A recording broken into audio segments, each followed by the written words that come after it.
remembered, I want to say today, hello friends. How's it going, everybody?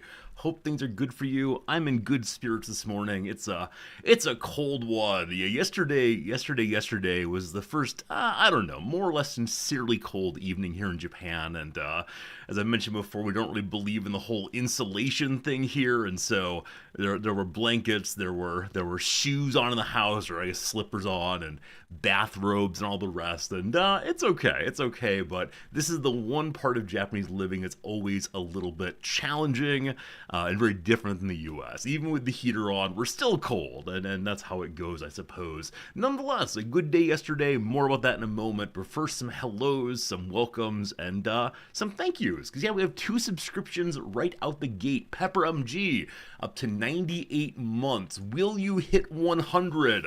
I think you will, and that'll be crazy. I wonder if you'll be the second person to 100. I think maybe Klaus is at 99, but Jack was number 1, and it's just fascinating to see people hang around that log. It's so cool of you to do so. Grulon, thank you also for your generous 14 months.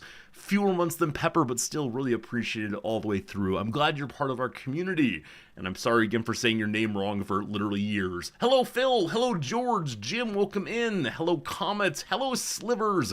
What's good today, Cash? Hello. Haven't said hi in a bit, but Happy New Year. Philemon, Happy New Year to you also, friend. Thank you for that kindness. What's up, Marks? What's up, Flug? Good seeing you, Steve. And Silver says you really like this sweater. Thank you. It's my favorite sweater also of those I own. I only own 3 of them, but still number 1. Possibly because it was purchased in the U.S. And also Japanese sweaters are somewhat thinner, and this one's kind of thick and big and feels right for me. So I'm glad you like the sweater. I do also.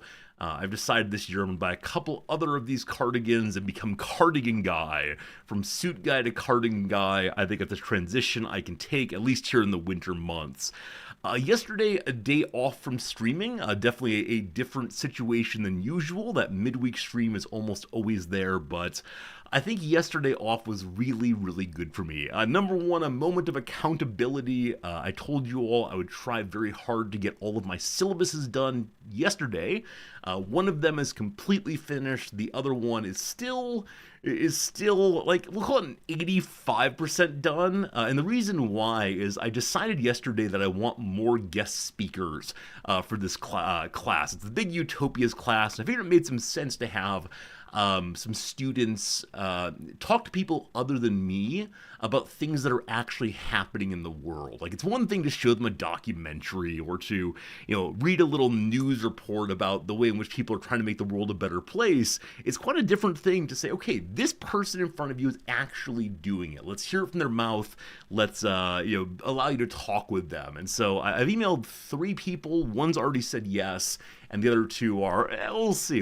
So the syllabus is kind of loosey-goosey based on whether those people get back to me. But I'm really excited for that, and I think it'll be good for the students and good for me. And like I said, this is my first time taking this class out for a spin, and so a lot of it is just, we'll see how it works, and hopefully it'll be a fun time. But yeah, syllabuses are in pretty good shape. And, should be good. Jim, you've done guest speaking in social work classes. Jim, would you like to talk to my class? I think that'd be an odd fit, probably. It's a very, very strange fit, but nonetheless, I'm glad you've enjoyed it. I mean, I think, especially if the students will play along, or especially if the students will ask questions and think with the person, it's so valuable for everyone. Now, if the students do the stonewall thing, for any presenter, it's really terrible. But I think for guests especially, they're excited to hear someone's ideas. They're excited to hear someone who's actually doing things, not just talking about things. And that's how it goes. Strawberry Chemist, thank you for the very nice message. It's good seeing you today. Hello, Razul. Support my local power company. Yeah, so here in Japan, there's a strange habit. I mean, maybe it's just people trying to save money, but public buildings, so especially like restaurants and grocery stores and trains, are so unbelievably hot here. I don't know the temperature, but it's hot enough that when I go into these stores, I will take off my coat, I will take off my sweater, and I will still be sweating. Now, this is only in the winter. In the summer, they're very, very cold instead. But when it comes to the home, people generally speaking keep their temperatures somewhat lower at 19 to 20 degrees Celsius even during the day. Now, I don't know how warm that is in American numbers. I don't know if it's a reasonable amount, but yeah, Japanese people on the whole are very comfortable just bundling up, even at home. And I think that's good for, largely environmental reasons, etc. But it's also good for the state because Japan, without the big nuclear reactor online, which I believe is coming back soon, it struggles a bit with power production. We are a small island with only so much space, and we haven't really bought into things like the windmills yet, so the turbines yet. There is some solar out in rural areas. So because of that, if temperatures swing too far, it gets way too cold or way too warm, the prime minister has to send out a message saying, all right, for the good of us all, please lower your temperatures or raise your temperatures as the case might be. And man, on the whole, Japanese people are on board with doing so, right? The state asks them to do so, and they do. Do your part by shutting down the PC. Hey, I've actually scheduled my Windows update for 5 p.m. today. I have to remind myself not to be using the computer at 5 p.m. today, but yes, I don't know how much power the computer consumes when it is off-ish. Yeah, I mean, it goes into like sleep mode or hibernate or whatever we call it these days, and the monitors all turn off, and the lights turn off on my keyboard and all the rest. So I don't know. I don't know. I mean, I suppose that any amount of power, blah blah blah blah blah. Nonetheless, okay. We're not going to convince or compare my my convenience versus, I don't know. At this point, I'll be happy to say my individual contribution is not the difference between a good world and not. I do the best I can. Blah blah blah blah blah. Social problems, individual action, etc. How's it going to you, Dari? If you want to start reading Jung, where should you start? So number one, I'm not a scholar of that kind of thing. I've read some Jung back in graduate school. I mean, I know his big contributions on archetypes and such, but I can't tell you, unfortunately. I can tell you where to start with Freud, which for me is civilization, its discontents, but Jung, I just don't know well enough to tell you anything, unfortunately. I don't want to say not a philosopher, but not part of the standard philosophical canon. If anyone in channel knows where to start with Jung, I'd be happy to offer that help to you, but it's just not me, unfortunately. No stream tomorrow. Yeah, right. It takes me a long time to fix the computer after shutdown. That said, I'll tell myself tomorrow morning to get it done, and see what comes of that.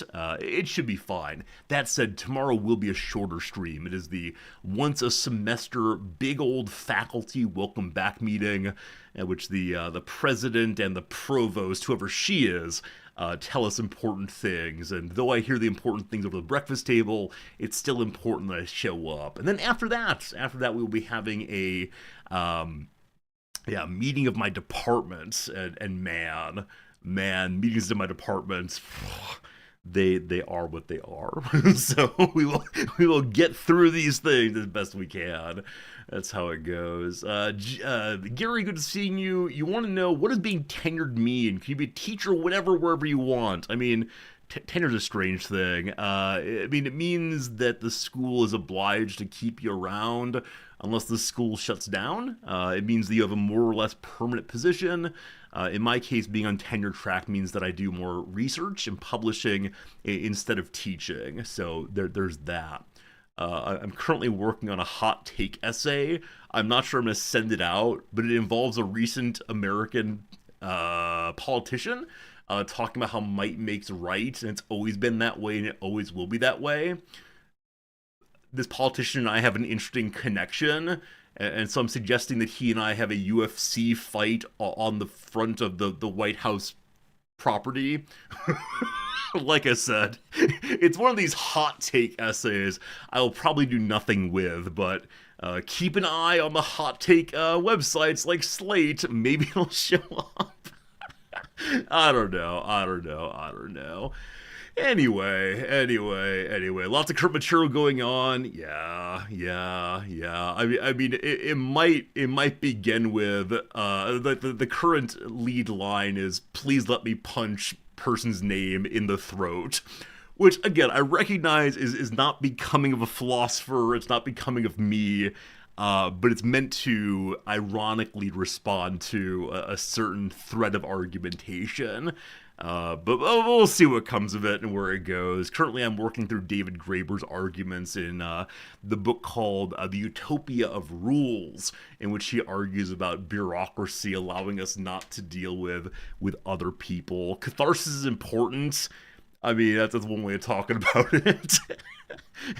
We share the same name, so I would like very much for him to give my name back. Michael Bolton is causing problems for me. Wasn't there a republic? Yeah, Gary. This is Thrasymachus's argument in end of book 1, beginning of book 2 of the Republic, that what we call good and just is only those things that benefit those who are powerful. And, it's one of these views that is very popular. It's a sort of political realistic view, but it's a disaster. It's a schoolyard bully. We can't accept that kind of argumentation that those who are big and strong and powerful get to set all the rules, right? And if it's that case, it's very, very sad. But bigger topic all the way. Hello, Pickled, how's it going? What the update do I have to do a new game? Pickled? Are you pickled? I actually don't know what you mean, my friend. Are you saying when will we be done with Baldur's Gate 3? The current intention is that next week sometime we'll be changing games. But man, these side quests, they do take time. And as I'm streaming fewer hours, I have a little bit more trouble getting through the games, of course. But I'm having a great time with it, and gosh, that would count. But yes, I know that some people find Baldur's Gate either unwatchable or they don't want to spoil it. Either way, cool. So we will have other games soon. That said, on YouTube the other day, someone said, I've been clicking through your video 4 or 5 times. I see no maps. Unsubscribe. And that's fine. Oh, you're asking what the update command means and Baldur's Gate 3. Yeah, the update is not about our gaming. Or specifically our gaming. It's about I'll be streaming fewer days a week, but I understand. Need to open the city map more. Yeah, I mean, it's totally legitimate to say that over the past, I don't know, years, 5 years, 6 years, I don't know how many years, lots of years, the majority of games seen here have been big old strategy games. And so moving away from that is absolutely ground for people to say, Resorty, you've changed.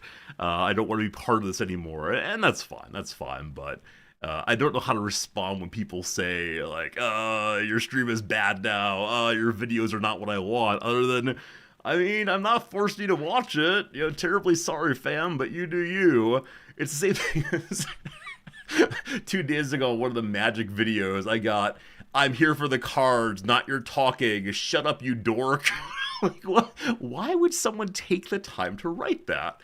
As opposed to either skipping our way through the video, or just saying nothing. It's a weird thing. It's a weird thing, and it's fine. Like I know the things that I make are not for everyone, and I was listening to a podcast yesterday morning with my wife, and it's by a gaming theorist and philosopher of art who talks about one of the reasons why algorithmic rewards have been so effective is you get immediate feedback on how you're doing, right? So I know that if I shorten down my videos from 1:30 to 55 seconds, people will watch them more often. I know if I don't begin with me talking about this and that, blah, blah, blah, blah, my videos will be more successful. But I don't care. Genuinely, I'm uninterested in making everyone happy. I think for me that's a real moment of maturity, because in earlier days it's been, no, I need everyone to like me. And that's just not possible, of course. Who knows? Who knows? Who knows? Isn't dork a compliment nowadays? I have no idea. I mean, of course, online it's hard to tell tone, so someone could be saying, "You dork, haha, my friend." But I don't know. I grew up in an era in which words like dork and nerd were used primarily as insults. Now, there's a difference between that and describing oneself. Oh, I'm a real dork. I mean, I guess I'll take it, but yeah, I don't know. Not committing content, I've changed, man. I mean, it's true, it's true, it's true. And it's not that I don't care about the content. It's more I need the content to work for me as much as everyone else, probably more than anyone else. Or else it's just not much fun right now. I cannot grind games I do not want to play. That's how it goes. That's what life is, I suppose. Yesterday though was so good for me. Yesterday I left home with my wife. I mean I left home. That's the top line mark on that one. I went to campus. I sat in the library. I talked with 4 or 5 other professors and staff members and a couple students, and sat down in one of those lovely study carrels, the little cave you can put yourself inside of and work. And I sent some emails, and I worked on my syllabus and did some reading, and it was the kind of work day I've really needed for a while, and it allowed me to engage throughout the whole day, a kind of thinking I can only use at a limited moment when I'm streaming consistently. Just different parts of the thinking, different parts of the person are activated at different times, and so yesterday was good. Had lunch with a professor friend from the school who is this really aggressive Macedonian man. In groups, one-on-one, he is such like a sweet, generous, thoughtful guy. And we have great conversations. And so yesterday he said, let's get coffee. American, I know where to take you. I said, oh, where's that? He said, Americans love carrot cake. I will take you to the best carrot cake in town. Now, I don't know, is that true? Americans love carrot cake? I mean, it's fine. I remember Grandma used to make it for me. But yeah, he identified Americans and carrot cake. And I said, like, the standard is Americans and apple pie. And he said, no, we have apple pie in Europe. Carrot cake.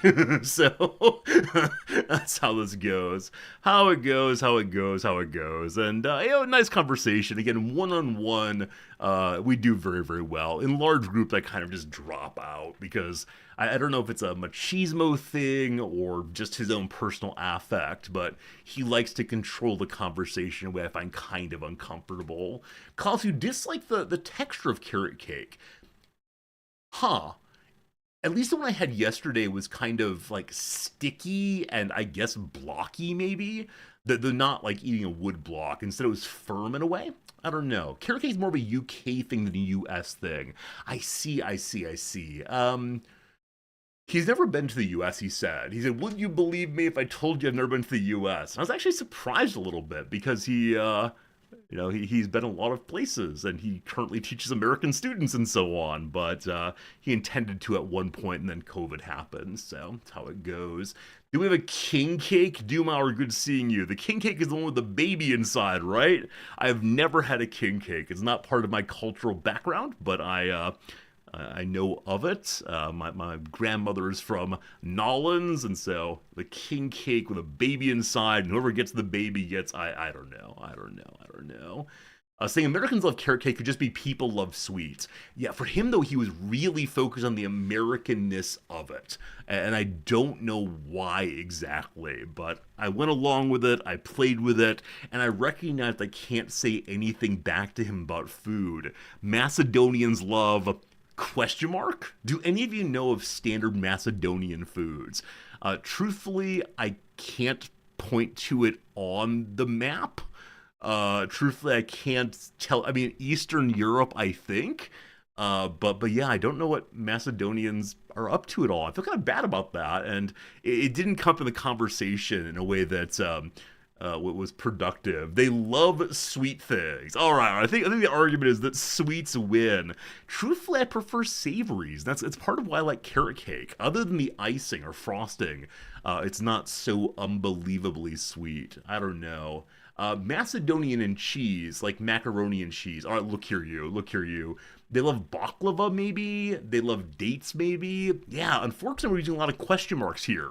We can't say definitively what it's gonna be, but yeah, I mean, I can look it up, or I could just ask him next time I see him. Yeah, we'll be around the campus. Oh. Hi, Joel. Hi, Joel. Thank you for the resub, my friend. Using your Prime sub for 2 full years, thank you. You enjoy carrot cake, but you're South American. I mean, he did say Americans love carrot cake. He did not say USians, so he may have actually meant you. There's a real possibility there. I don't know. That's as an individual. Even if I ask him what Macedonians like, he'll only tell me what he likes. I don't think that's true. Like, I know, for example, that on the whole, Americans like beef. I don't like beef, but Americans like beef. I think you can make judgments of your home culture without much. Oh, that I prefer savory things. Yeah. I don't know why it is, but I find I'm gonna sound like my grandmother. I find some common sweet dishes to be just too much. Like what's the word she would use? This is too rich for me. Now, I would never say that. I'd still choke it down too strong. I'd still eat it up for the sake of, looking good. Not when it causes a scene, but it's not my favorite thing. I don't like beef or the idea of beef. I haven't eaten beef in a very long time. I don't like the smell of cooking beef anymore.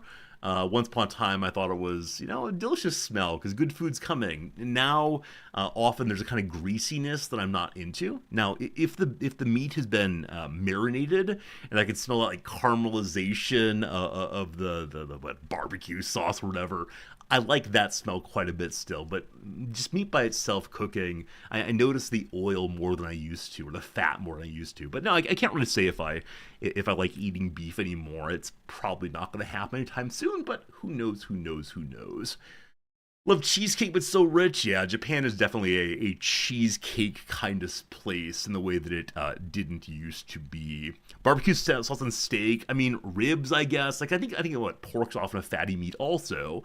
But barbecue sauce on pork, or whatever. I don't know what goes on meats anymore. It's one of these areas of culture I've kind of lost track of, and I don't know. It's just a thing, I suppose. Suppose. Anyway, that's enough about food. You're gonna make me hungry well before lunch o'clock. So I'll need to hold off on any more food conversation. Do I have anything else to share with you today? The other day I put up a little YouTube video that included a section asking whether the people in the community recognized a particular kind of Magic the Gathering pack that's been listed on some website somewhere for quite a while now, and the people in the chat or people in the comments identified it as being from a certain era, and one person emailed me saying that this is probably the only extant version of this particular product.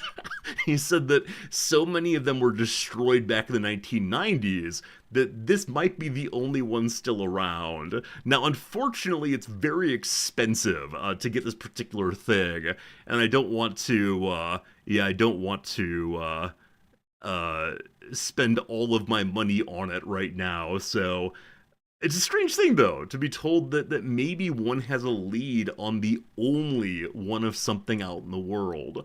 Now, I don't know what that means, even. Like, of course, he might be wrong, but yeah, he said, don't tell anyone where it is, because people will go buy it before you do. I don't know. It might be a strange thing to have a one-of-one collectible in the old collection.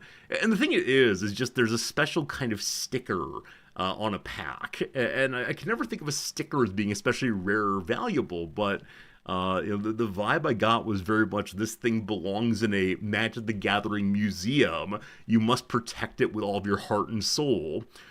I don't own things like that.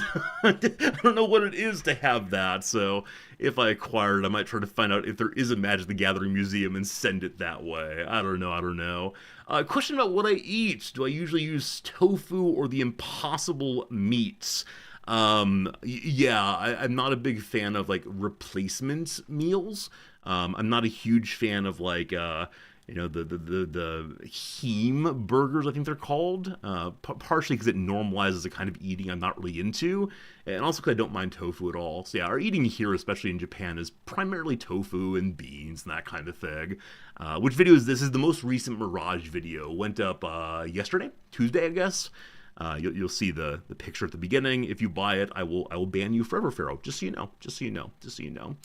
Wizard of Coast would salute me. That's good. If I get a like tweet shout out, I'd like that. I'd like that.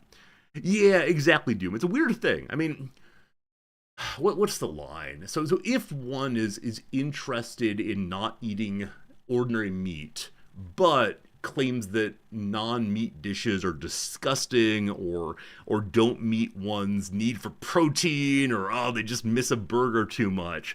The impossible burger kind of thing can be a useful step down. Hey, Vex. Vex, thanks for the 500 bits. I appreciate that. Good seeing you. Anytime you show up, you say something nice, either hello or hi, or here's a subscription, or here's some bits, and I appreciate the hello no matter how you do it. Thanks for the bits, friend. Like I said, I think these kind of pseudo meats can be an interesting step down. Where people come to recognize there are ways to have tasty flavors independently of having ordinary animal flesh. But yeah, for me, it's not really what I want. I don't really like that kind of meat replacement. It's been so long since I've been a meat eater that it's not for me. Now that said, it's very hard to avoid fish here. Fish sauce is in basically everything.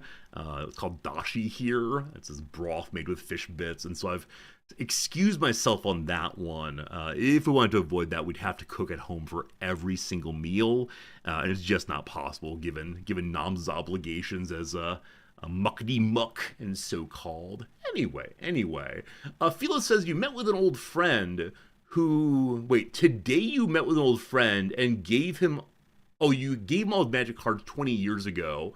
There were Sliver Queens in it, which are like $600 now. I mean, Sliver Queen is one of the top 3 cards in that set. Is that Stronghold, maybe? But yeah, Sliver Queens in perfect condition are I think 300 right now.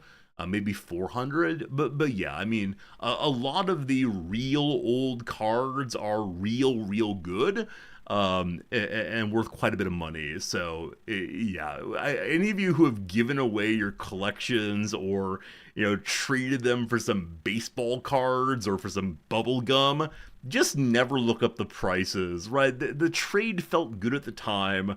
In the same way we don't consider the Bitcoin we sold, we don't look up prices for magic cards we don't have anymore. It'll just make you feel bad. You should get a crowbar and get them back. I mean, you can talk to your buddy about it. You talk to your buddy and see, what exactly the terms of his magic cards are now. Maybe he'll give them back to you, possibly. Oh no, Pharaoh, your brothers took them. I know, Pharaoh, you were looking for a box of rare cards that you had. Your cursed brothers all the way. But how it goes. Pharaoh, your view is I should buy that pack but not open it, but don't buy it. So it's part of a collection of 6 Mirage boosters, which I have 2 left right now. So probably I'll try to pick up that collection in like 3 months from now, because it is quite a bit of money to put out. But yeah, I mean, I would like to have something that is special, and I don't know, I just show it off maybe. It'd be a little bit braggy. I don't know. We'll see how it goes. For now though, let's go and play a little video game called the 7th edition pricing guide. I gotta remember to close these things. Isn't it possible to have like a second desktop? Is that a thing that people do? I know that on my wife's Mac, she has multiple desktops, one of which is like work, one of which is social obligations, and then one which is like good fun. Is that a thing on the computer also before me? Windows 11 has it. Which Windows am I on? What is the current Windows upon my computer? Let me see real quick. How do I find that out? I used to do computer and then write. Oh, this PC is called This PC now. No, that's not it. WinVer on command. All right, that'll do it. Thank you. Command WinVer. Windows 10 home operating system. Licensed to resorty at gmail.com. All right, very good. Right, we were supposed to do the update back in October, and then I think that Windows relented and said that no, no, no, you can have into the new year to do it. And so we've not yet updated, but I was about to say maybe I'll do it over winter break. Friends, winter break's over. Whoops. Whoops. That's how it goes. Anyway, I should probably have different desktops simply so I don't have to bring things up that you all don't want to deal with or I don't want to deal with on stream. Anyway, let's go ahead and learn today's word of the day. It's eminently. This is a word I may have already said today, honestly. Eminently. It's used as a synonym of very. It means to a high degree. Push Windows tab. Windows tab. Wait, what am I seeing? Okay, I see on each of my 3 monitors all of the windows that are on those monitors, I believe. So like main monitor in front of me has the word of the day and Baldur's Gate and other things. What is this page? I'm overwhelmed by this page. I'm canceling that page. At the bottom should be a new desktop button. It's actually top left. Top left. Do I dare push it? No, no, no. I'll hold off on that until after stream. But thank you for showing me something new to engage with. Once upon a time, I think I knew what my computer could do. Now it's all gone. Who knows? Anyway, eminently is a big word meaning very and so on. Our team came up with an eminently sensible plan to reduce waste. For example, turn your computer off at night. Eminently sensible. Did you know when British physician Tobias Venner wrote in 1620 of houses somewhat eminently situated, he meant the houses were located at an elevated site. They were literally in a high place. That use has since slipped into obsolescence, as has the words used to mean conspicuously, a sense that it reflects its Latin root eminere, which means to stick out or to protrude. I wonder if emanate, emanare. Yeah, emanate is probably the same root. All 3 meanings date to the 17th century, but today's figurative sense of notably or very is the only one now regularly encountered. Yeah, like he's an eminent physician has the same kind of sentiment there, rather, or sense there. Test your vocabulary. Fill in the blanks to complete an adverb that means very and is used as an intensive to convey a folksy, down-home feeling.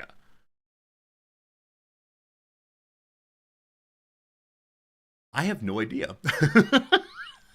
My wife occasionally drops into a folksy mode. I myself tend not to. Mighty! That's a mighty good cup of coffee. Speaking of which, this is not a spoiler, but in season 2 of Fallout, there's a moment at which Kyle What's-His-Bucket, the fellow from Twin Peaks and then also in this show, looks at the camera while holding a mug of coffee. Because wasn't one of his lines in Twin Peaks about, like, that's a mighty fine cup of coffee? I think so. A very nice brief second or two homage. That was not his line? Wait, isn't it Kyle What's-His-Bucket? Twin Peaks, Kyle, McLaughlin. Hello, sir. Yeah. Oh, you mean like no way? Okay. I take everything in chat as being a negative comment about what I've said. Yeah. Oh, it's damn fine cup of coffee. That's what it was. I've actually never seen Twin Peaks. I know the general arc of the story, but yeah. I mean, I think if you like the Fallout universe, definitely the Fallout TV show is wonderful. I think if you're someone who is not into it already, it's going to be tough to care about some parts of it. Because I think a lot of like the zany storyline to storyline that all kind of overlaps that happens in the game is also reflected in the television show. And beyond that is a lot of like violence and vulgarity, all played for laughs, or mostly played for laughs in the Fallout show. But have any of you watched the Fallout show but not played the games? And if so, how was that experience? Because I've played all of them, and I've really enjoyed them. Where my wife has not played any of them at all, and she enjoys that I enjoy it. Of the shows we're currently watching together, it is the one that is at the very, very bottom of the list. Unfortunately, below Love is Blind. It's a cursed dating show where people try to fall in love while having conversations through a wall. And so they don't see each other until the moment they're supposed to propose marriage. And unfortunately, or fortunately, your call, all the people on it are really, really attractive. Because some years back, the producers tried an episode in which some of the people weren't conventionally attractive. And even though they found really strong emotional connection, a desire for marriage through the wall, the moment they met, nope, not for me. So love, it seems on television, is not blind. That's what they say. Anyway, Noms loves this show. She loves dating shows. I think she's a tiny bit embarrassed about it, but when that one goes on, I tend to do other things. But Fallout someday. Captain Trooper, you haven't played Fallout, but you did watch the show. They didn't explain bottle caps. Yeah, right. The old world money is no more. Now people collect bottle caps to buy and sell with, and that is something. That sure is something. But yeah. I'm glad you're enjoying the show, though. I think that probably the Fallout show plays well with people who are nerdy gamers, at least a little bit. I wish Noms liked it more, and I think I tried very much to help Noms get excited about it in the first few episodes by talking about how much I love the Fallout series, and here are some of the big historical background moments. And then it just didn't quite work. It didn't click for her in the same way. I think she identifies as being a quote-unquote boy show. She still uses this distinction, mostly ironically, but it's the kind of show that I like and she doesn't. Like Tinker Tailor Soldier Spy. That's her primary example of a boy show, because it's old men whispering to each other. Sorry, old white men whispering to each other. And gosh, I love it. There's something new in today's episode of Fallout. Yeah, we haven't watched last week's yet. I think we'll probably get to it, I don't know, maybe in March or so. See, the hard thing, though, is I want to watch it, and I usually have a couple hours a day after my workday is done, but before Noms gets home. And in this period, I always have to talk myself out of watching the show without her. And then when we watch together, pretending I haven't seen it before. I would never actually do this, but it does come to mind occasionally of, I wonder what's happening. Never quite find out. All right. Thrice, here we go. Number 1 from Social Sciences, as seen on TV, the Dalton Highway, aka North Slope Hall Road, covers 414 miles in what U.S. state? Thank you for being a friend. Darby Cat, thanks for the resub. Wife is out of town. Anyone want to borrow 3 kids? I thank you for your kind offer. Unfortunately, I can't afford the postage to Japan. Friends, you'll recall that a week or so ago in Minecraft, I may have mispriced some Final Fantasy Magic the Gathering cards to send them to a friend in the US, because Japan is currently only letting individuals send gift packages under $100. Friends, they're stuck in customs. They've been there for 3 days now. Am I gonna get arrested in Minecraft Oh, it's not good. It's not good. I have no idea. I'm saying Colorado because Colorado has. Wait. I was gonna say Colorado because it has mountains, but thinking of the TV part, and I am literally pointing to my screen. How about like Ice Road Truckers up in Alaska? Hey! Hey, we got it! Hey, we got it. Thank you, Ice Road Truckers. This is a show I've never seen. I know it's part of the Isn't the World Incredibly Dangerous kind of TV show. Like, let's go on crab boats and maybe get crushed by nets and so on. No good, no good. Science and Nature question number 2. Articles on eclipses and fertilizing winter plants graced the 1869 debut issue of what prestigious, generically named academic journal? I mean, the big two are Science and Nature. So it's going to be one of those. Because it includes fertilizing plants, I'm going to say it's more likely to be Science than Nature. But I'm ready for it to be Nature. Let's see. Is it Science? Ah, boo! Boo! It's more than cosmos, more than universe. It includes the seen as well as the unseen, the possible as well as the actual. So it's not a big early fan of what journal title. Nature is everything. So it is indeed Nature. Most of you guessed Nature. Well done. Well done. Fertilizing winter plants. I don't like that as... when did the journal Science begin? Leading multiple 1880. So a little too late, I guess. Anyway, question 3, here we go. Entertainment. Who won a 2022 Saturn Award for Best Supporting Actor in The Umbrella Academy? I have absolutely no idea. I think I've heard of this show one time. Who is a young superhero kind of person? Is it Chris Pratt? Is it him? No. I became a professional actor at the age of 10. Of course, I had to look a certain way. So said what Inception star in a landmark 2021 interview. I've seen Inception once. It's Christopher Nolan. It's the show with the top. I think Leonardo DiCaprio is in that show, but I don't know. Leonardo DiCaprio. Yeah? We good? No.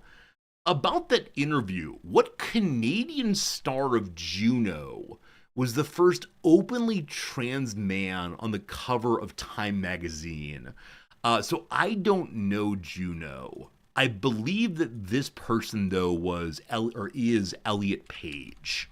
Is that correct? Oh, 1 point. 1 point. Radicus got it in 1. Well done. Well done on that one. Yeah. Ignorance of pop culture, except for, I remember the tremendous conservative backlash for having a trans person on a popular magazine. Very, very sad that. Very sad that. Arts and culture, here we go. The Discord goddess Eris kicked off the Trojan War with a golden apple beauty contest judged by what sharpshooter? Is it Artemis, possibly? I think it's probably Artemis, but I'm not sure on that one. What Trojan prince wound up being the one who dealt Achilles his deadly heel blow? Did Paris do this? Was it Paris? Yeah, we're good. We're good. I forgot that Paris was a sharpshooter, but yeah. All right, let's go and do one more. Need 2 points. A city near the French Riviera is the unlikely namesake of what all-American fabric? Is it the city of denim? I assume it's denim. I'll take it. I have no idea on that. Denim. The French city of memes. Oh. Really?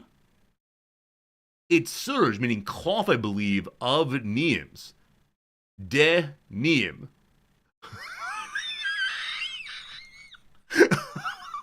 This is a better word of the day fact than the word of the day we did today. This is amazing. Did any of you know this?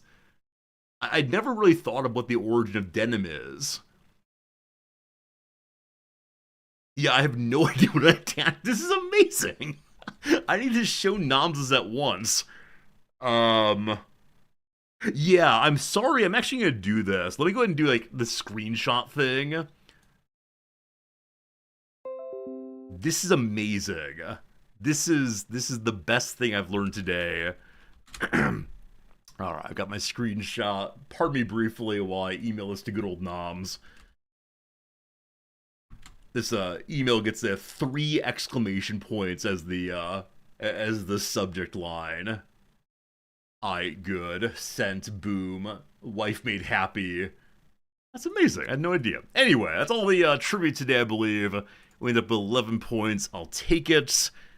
Nature, science, I talk back and forth. Yeah, a good day through and through. Had it not been for a reference to fertilization, I probably would have guessed nature first, but how it goes, how it goes. Sharp is the most missed question of December. They still have not updated this to January. I'm not quite sure why that is. I would like them to move to January and show us all that awful, awful question about... I don't recall what. It's an awful question, though, and I want to boo it together. Speaking of booing together, let's now cheer together. Boom segue. I'm interested in you guessing words. One-worded word. One-word title. You'll notice here there is a squaring. Some kind of square indicated there. Good luck, science nerds. Modern, there's 6 modern things. Space, we have 2. City, there are 97 city things. Macedonia, can you imagine? Not Macedonia today, is it a river? 9 rivers. So that square is probably going to be an area, actually. Religion, we have 3. Celestial, we have none. Is it a European thing? There are 14 of those. Does it involve the Danube? No Danube today. The blank on the river blank is going to be the big clue. Is it the Rhine? There are 4 Rhines, but that's not the one you want.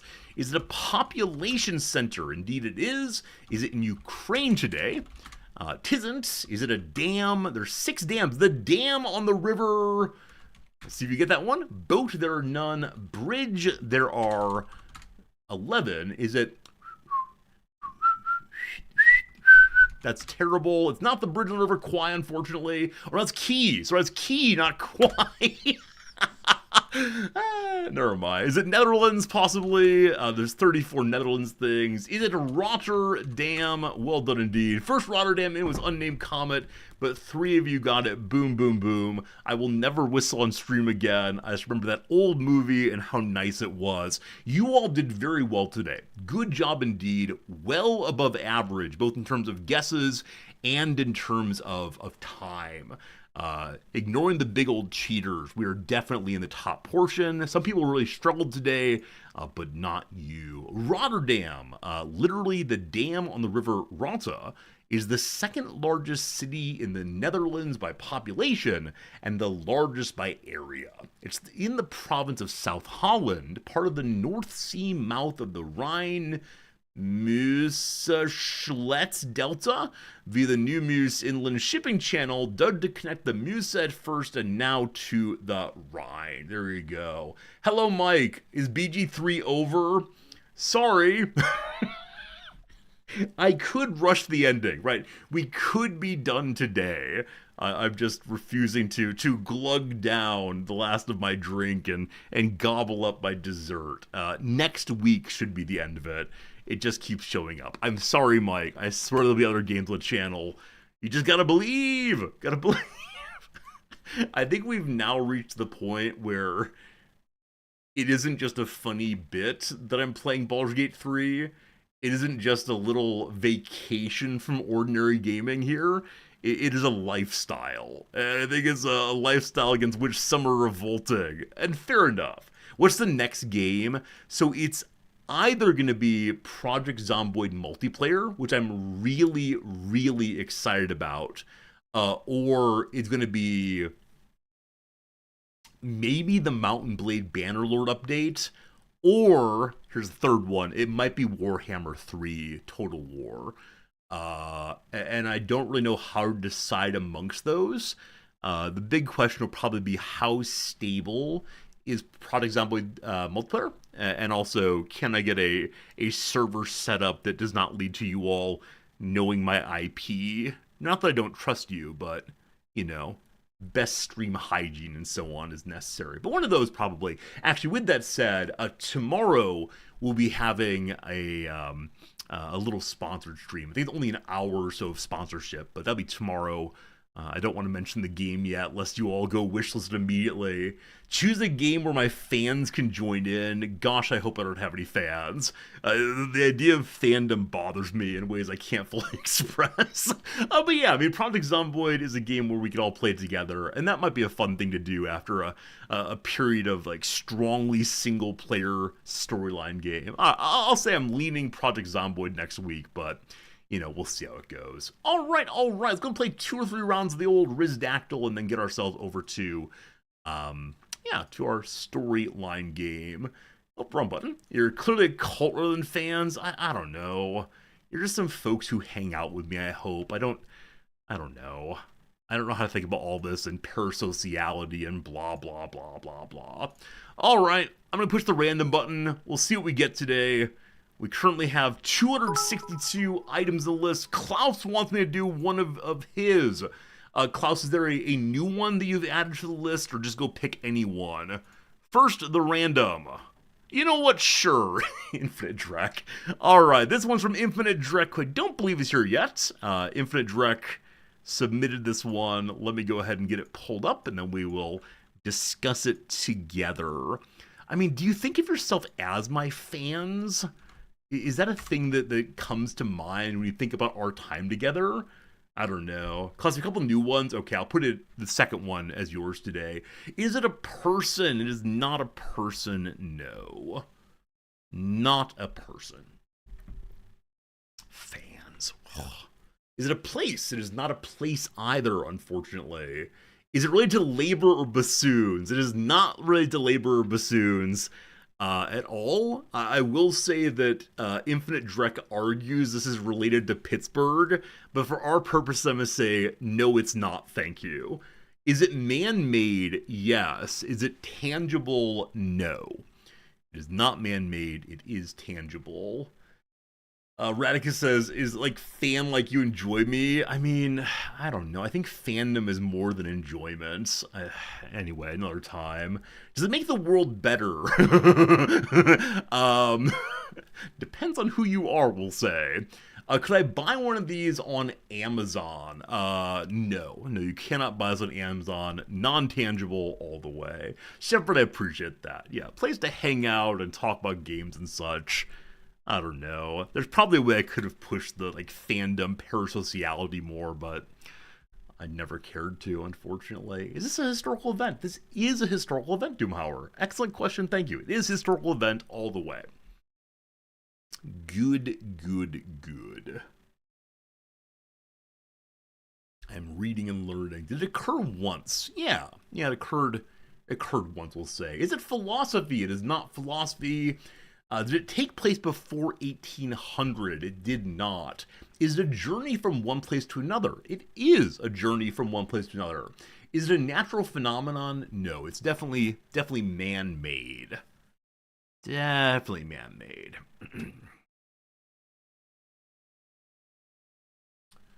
Did it occur in Europe? It did not. Was the Berlin Wall standing when it occurred? It was not.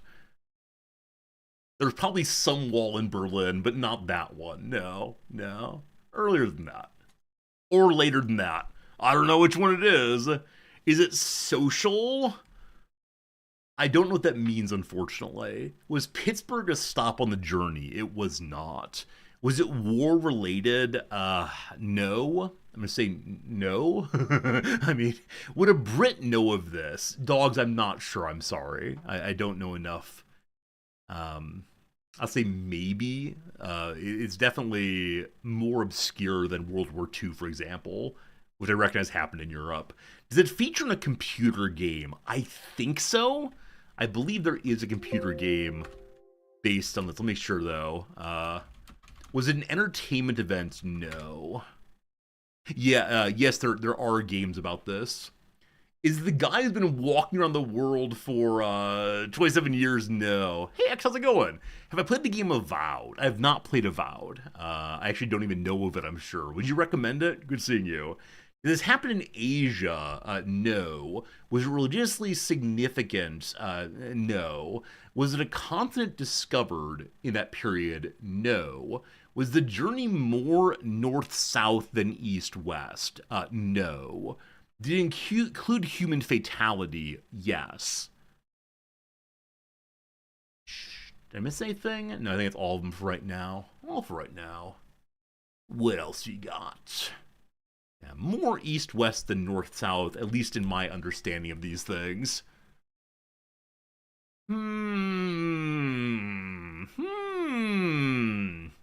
Were ships involved? No. Is it an American event? Yes. Was it related to illness and disease? I mean, related to is a very big idea. So yeah.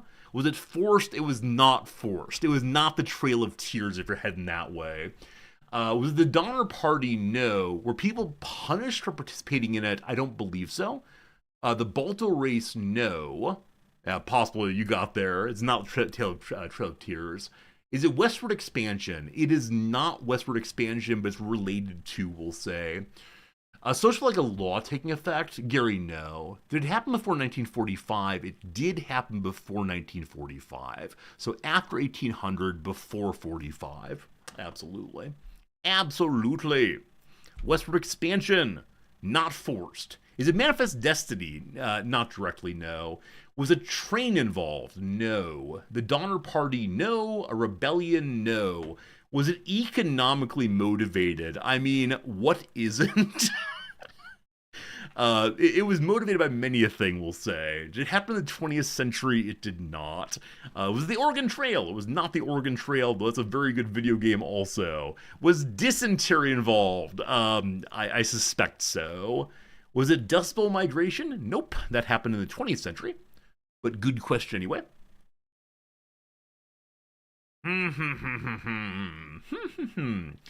At least all the Americans are going to say, oh, of course, on this one. Mexican-American War? It was not the Mexican-American War. No. All right. How do I hint you? Hey, there we go. Nothing got it. Was it Lewis and Clark's expedition? There you go, team. Lewis and Clark expedition. Non-Americans, do you know of this? Is something you're aware of? Two fellows, one of whom was a profound depressive, unfortunately, were hired to get marching west and to figure out what on earth Jefferson had bought as he headed that direction. Dolphin, you're a Canadian, so you got it. Hey, beating the Americans, very, very good. Yeah, it was an attempt to understand on like explorers, scientific, anthropologist, blah blah blah terms. And yes, one person died on the way, and then was it Lewis or Clark? One of them was traumatized from it and ended up killing himself, I believe, some years later. But where have Louisiana Purchase, but not this? Yeah, so this is the initial understanding of the Louisiana Purchase and a desire to, build forts on the way and begin projecting American autonomy and American force throughout the rest of the continent. So related to Manifest Destiny, absolutely. Very good, very good. Nolfing, congratulations on your point. Let me go ahead and put you into the list here. And then I'll go ahead and grab one from Klaus. Klaus, thank you again for the 100 bits, guaranteeing that you have one of yours done, because I'm always ready for a bribe. That's the kind of person I am here. Klaus, I like the one you just submitted. I want to wait for a different day on that one. for reasons that I will explain if you need me to. Let me see what else Klaus has the old hopper here. Yeah, Eka, there's a Native American woman involved in the expedition. Her name is Sacagawea, I believe. And there was a period during which Sacagawea was on American dollar bills. Not dollar bills, dollar coins, sorry. You understand why? Very good, very good. Gosh. Alright, of the things that Klaus has submitted recently, I have found one that I would like to do today. Klaus, you got one here that's real obscure. I'm gonna go ahead and say no. Actually, I will bring this one up for your collective judgment. Friends, do you think this would have been a good submission for the game? What do you think? What do you think? What do you think? What do you think? It's a big old road that goes to the middle of the United States. This is one that I'm comfortable saying no non-American would have gotten. The US people maybe would have gotten it. I mean, I've lived in Indianapolis, so I'm used to this thing.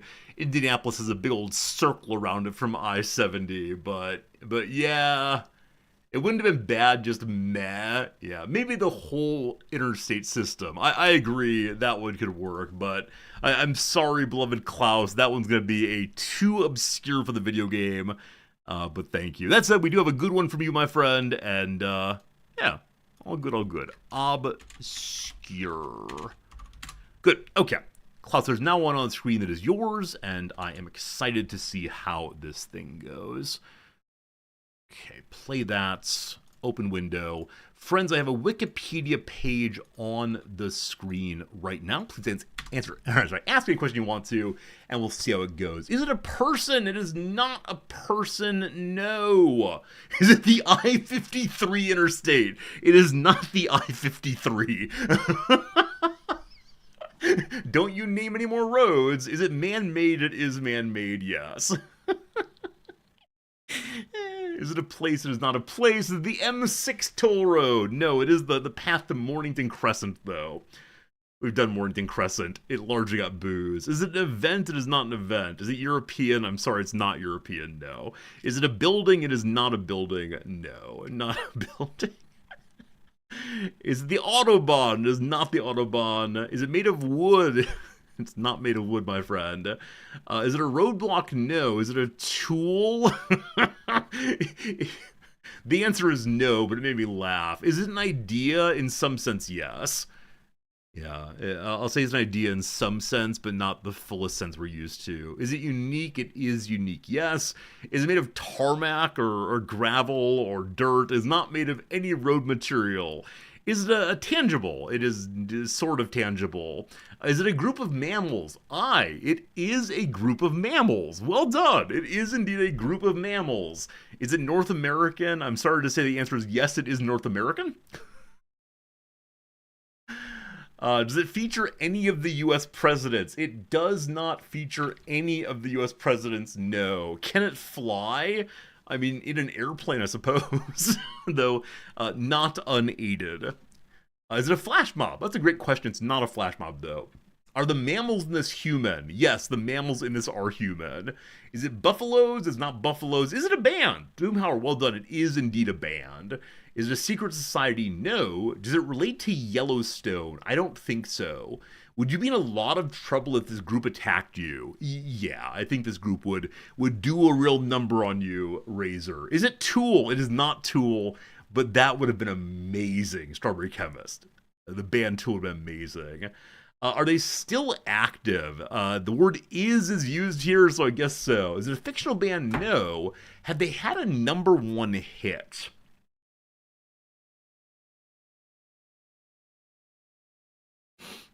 Yes. Is it Metallica? No. Is it Gwar? No.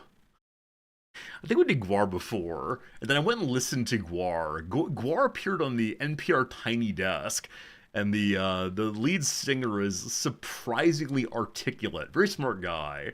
Is it AC/DC? No. Is it Dexy's Midnight Riders? No. They toured Bhutan? I doubt it. Were they formed before 1970? Unfortunately, not. Did they form before 1990? They did not. Are they a one-hit wonder? They are not. Are they a metal band? They are not. Is it Nine Inch Nails? It is not Nine Inch Nails. No. Is it a group or a band from Yakety Sax? It is not the Yakety Sax group. What are they called? Are they currently together? They are. Is it Slipknot? It is not Slipknot. Are they famous in Europe?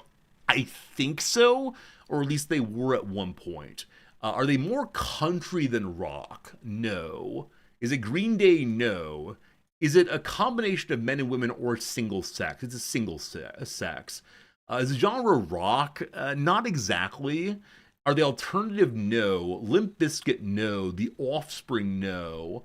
Have they had a top 40 hit in the last 20 years? No. No. They have not had a top 40 hit. No, they've not. They have not. Okay. Are they all men? Yes.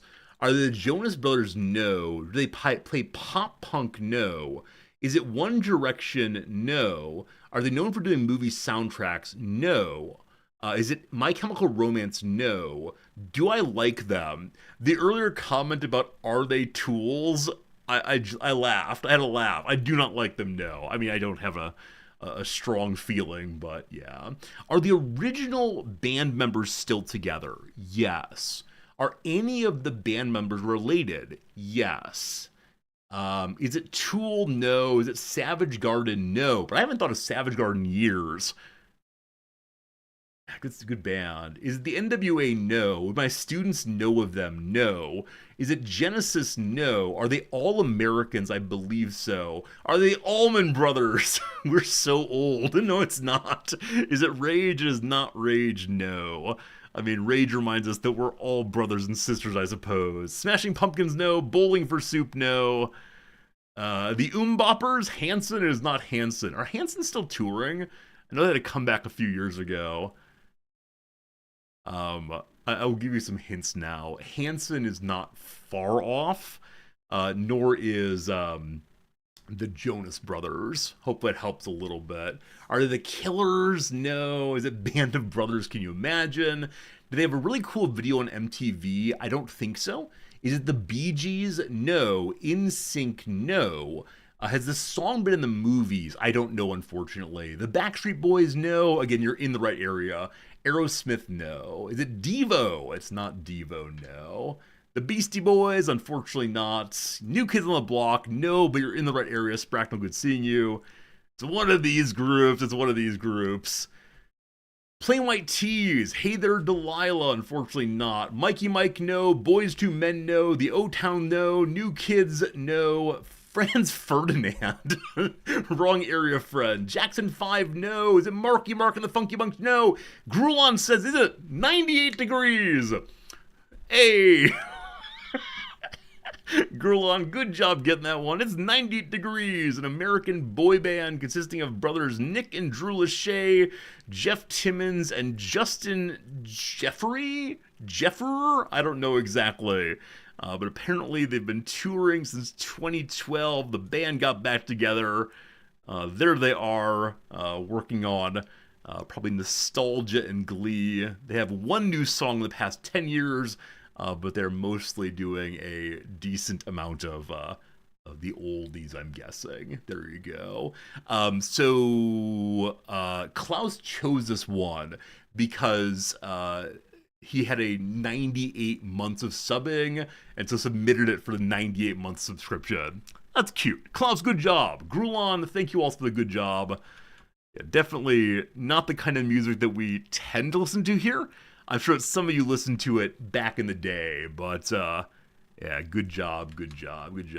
Exactly, Chemist, exactly. They were a less popular 90s band, but they were still, in that sort of, ooh, aren't they dreamy kind of way. Or at least I remember my my young student colleagues having that opinion. All right, let's do one last one. I want one last one. I'm feeling like it's a good day for another one. Let me scroll through and see what one is good today. Shepherd, Shepherd. Anyone who submits a road, you're gonna get rejected with the comment "roads sad face." So no road submissions. Love it. Oh, Kaz, this is a good one. Who got that one? Grulon got that one. Let me see if there are any from Grulon in the queue right now. Like I said, if you win one, I might try to have you be excluded for next one. Oh, you have one that's very interesting. It says, doubt we'd be able to guess this one, but it'd be cool to present. Oh, I know this, but not by name. Grulon, I'm going to save this one for another day when I'm not looking for a quicker one to do. That's really good, though. That's really good.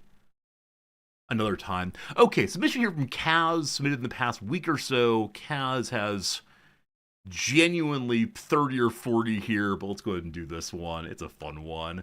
Friends, on the screen now, I have a Wikipedia page. I'm interested in you going ahead and guessing yes, no questions. You know the game, and so do I. Here we go. Is it a person? It's not a person, no. Is it man-made? It is man-made, yes. Your boy Seaman says I only have one in queue. Yeah, George and I talked about limiting the number of submissions from any one person. We decided against it, and I would be responsible for making sure that no one took over. That said, Kaz tends to get one every day, or every other day, because they're so good in general. Is it a concept? No. Could you flip it? I could flip this, sure. Yeah, reverse is possible.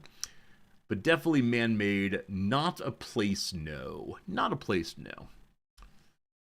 Is it unique? It is non-unique. Not unique, no.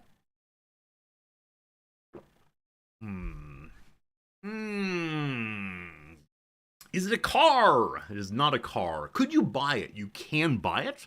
Is it tangible? It is tangible. You can touch it, yes.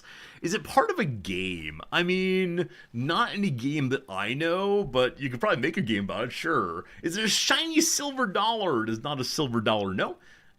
Could it be found in the house? It can be found in houses, yes.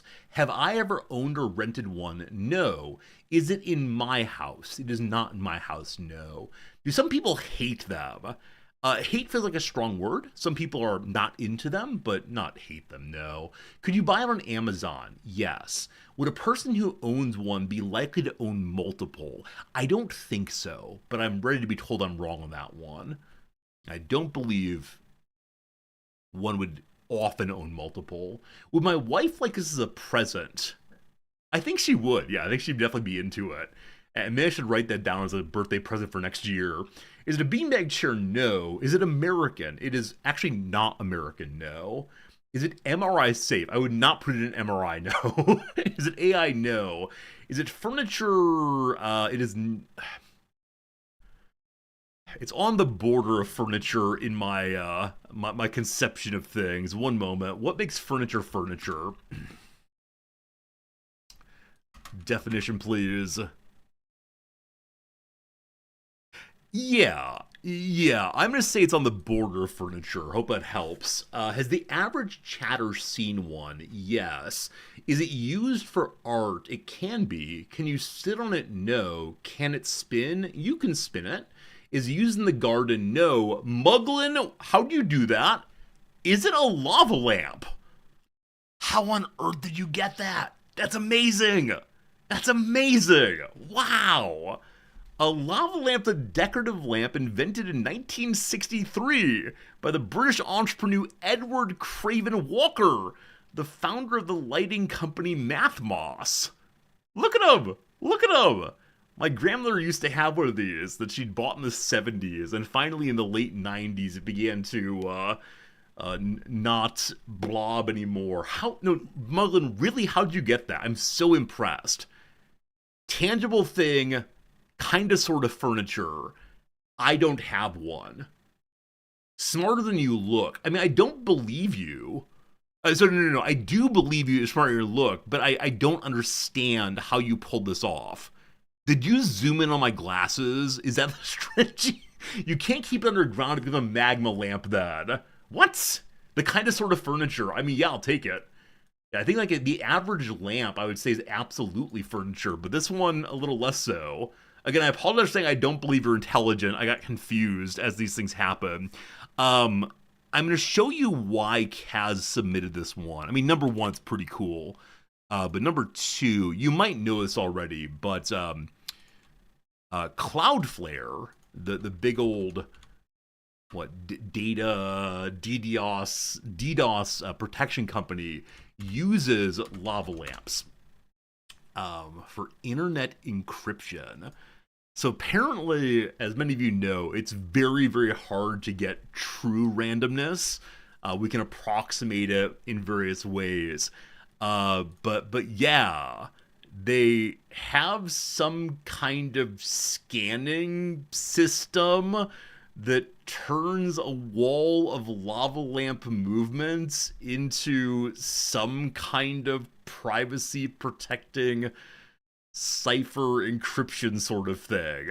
I'm not smart enough to understand this, but Kaz found it and wanted us to think about it together. Yeah. Yeah. Digitizing the chaotic patterns of warm wax blobs inside of lava lamps. The data is then processed with a cryptographic hash function to produce a high quality seed for a cryptographically secure pseudo random number generation. That's pretty cool. That's pretty cool. Yeah, I do wonder, like, what is the next step of encryption? I know that there's been some concern that, bigger and bigger computers with more and more processing power, etc., will be able to solve many of the encryption functions we use right now. But I don't know. I don't know. Data wants to be free, right? That's the line. I don't know. Anyway, pretty cool stuff. Delighted to see it. We did 3 Rizdactyls today. I'd like to briefly pull up this game that was mentioned a moment ago. The game of Avowed. I do not know this game. A first-person fantasy RPG. Oh no. Is this the kind of streamer I've become? Endless RPGs? Oh no. I mean, it looks fun. It reminds me immediately of like Skyrim and other games like that. You get to hit things. It reminds me of an earlier era of games like this, like pre-Skyrim, definitely. Yeah, but a fantasy world of this and that, with elves who have big ears, maybe. I don't know. Have any of you played this game? Have any of you played this game at all? And did you enjoy it? 14 friends like it, 4 friends already own it. Are any of these friends in chat right now? Vindicare might be. I don't know. It's pretty mid. Okay. We only have so much time. No time for mid games. Only time for the best around. This is a fine entry to the genre, but not a pull to the genre. Okay, that makes sense. Makes sense. I mean, if this channel were all and only RPGs, we'd definitely play it, but it is not, and so we will not, as the phrase has it. Okay, change on over to a little game called Baldur's Gate 3. This is a game you may have heard of before. It's our first day playing. That's not true. It's not true. All right. Late Act 3, first play. Hope that's true. We're actually late Act 3. I think I've been saying we're late Act 3 for approximately like 2 weeks, maybe. Act 3 does just go. So, all loaded up now. All very good. You're finishing up Pillars of Eternity. Yeah, TJ, I've heard of Pillars of Eternity and the Divinity games and all of these games that I'd like to play, but gosh, there's not time for it. Okay, I'm gonna go and push the load button. We have an ad break coming in 10 minutes, so I'm gonna go and run that early, run AFK, and then we'll get back to whatever we were doing yesterday. I honestly don't remember. Back in 3, I thank you, I appreciate you, and see you in just a second.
Alright, hello again. I hope things are good for you out there in viewerland.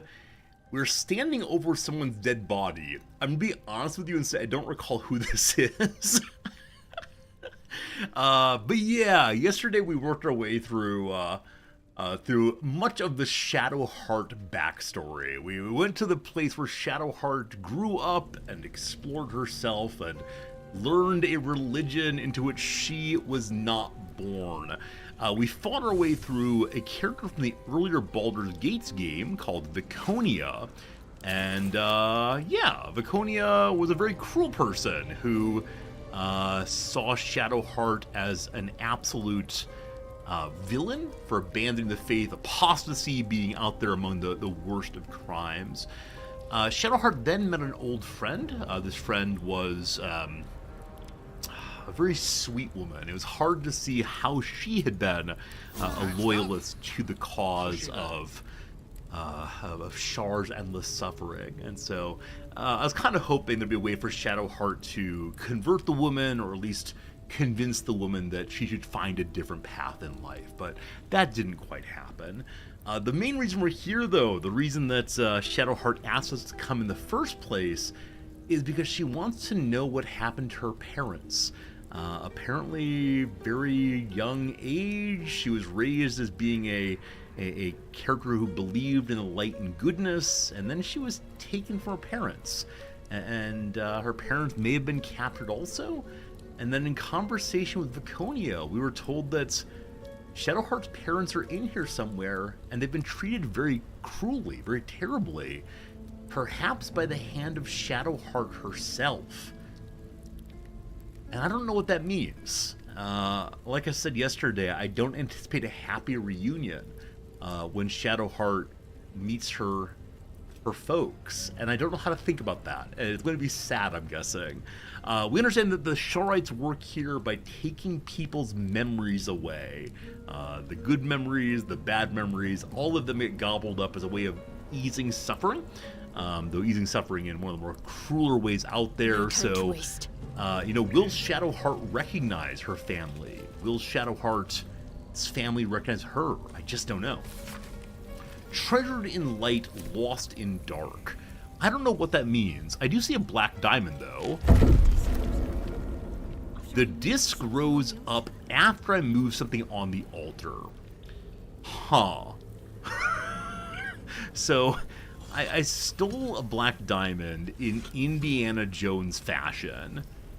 And so I wonder, is there something I can put here that would lead to an interesting outcome? Now, we don't really want to interact too much with this goddess. The Pyre of Loss. May I turn that off? I may. I wonder what happens if I put a Sharite item here. Dark is Shar's cruel embrace. What was the phrase again? Treasured in light, lost in dark. Huh. I don't know exactly what that means, other than it's worth money. So, I have here an idol of Selûne. That doesn't seem to have done anything, though whatever goes here appears to become beautiful. How about an idol of Shar herself? That caused it to go back down again. Does anything that goes on there cause it to go down? Also, I'm not sure what this is doing exactly, so... Not anything. Is it based on weight? And a hat. No, it might be based on what kind of item goes on there, as opposed to how much the thing weighs. So the disc rose, it said. I wonder if I'm supposed to put like some evidence of sacrifice here to prove to Shar once and for all that we are loyal to her on a bad kid playthrough. We're gonna go ahead and skip out on that for this playthrough and see what happens. Excuse me, we continue along into the Threshold of Loss.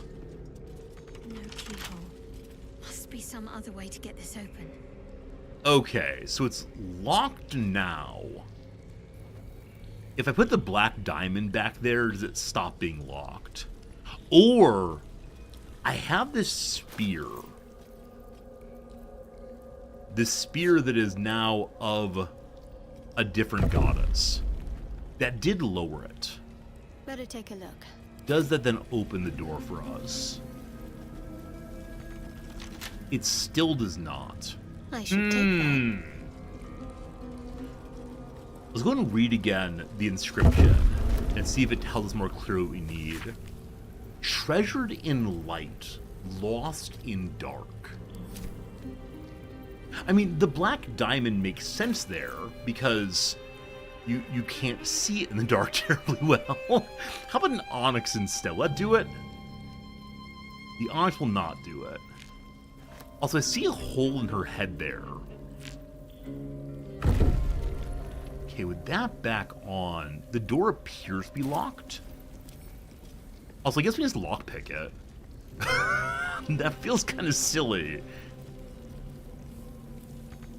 Okay, it is still locked. What if I put something in the fire, possibly? What if I throw an opal in there? Or an onyx, rather. Nothing happens. Huh. Okay, I feel like I'm missing something important in the story. What's Patriarch's loss? Patriarch's loss I saw a moment ago. That probably explains to me how it's done. Here we go, here we go. Ah! I missed this thing on the ground. Only a Patriarch's loss can open this door. If anything, a city's ability would hate to lost rather, it's their wealth. Do I just put some gold here? Not that much. Do I just take the diamond I had there and put it here? What do you say? No. Or does gold go there?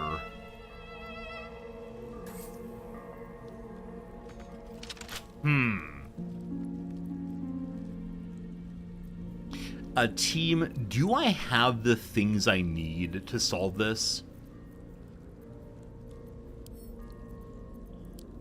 Or do I need items that I do not have? Maybe a jewel or a ring instead of the pile of gold? I do have what I need. I'm reading the inscription on the floor. Oh, okay. It is a sense put gold here. Got it. Got it.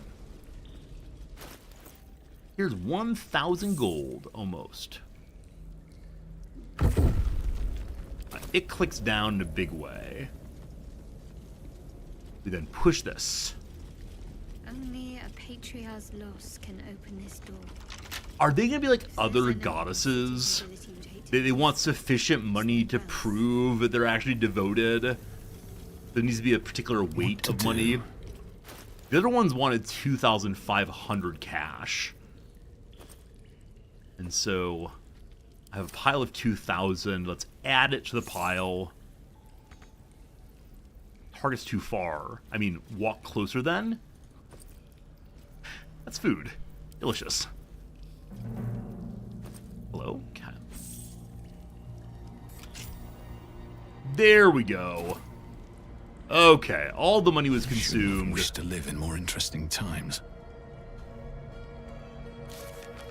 Sorry it took a while to figure that one out, but Shadowheart's parents are close. We must do what we can to help her save them from the evildoers. Let's try this way. We don't get a particular blessing for doing that. Also, I do wonder how hard it was to lockpick that door. Speaking of lockpicks, I want to make sure you didn't have the dexterity gloves on. Onward. I wonder, like, do we need charisma here? Oh man, the things here look absolutely beautiful.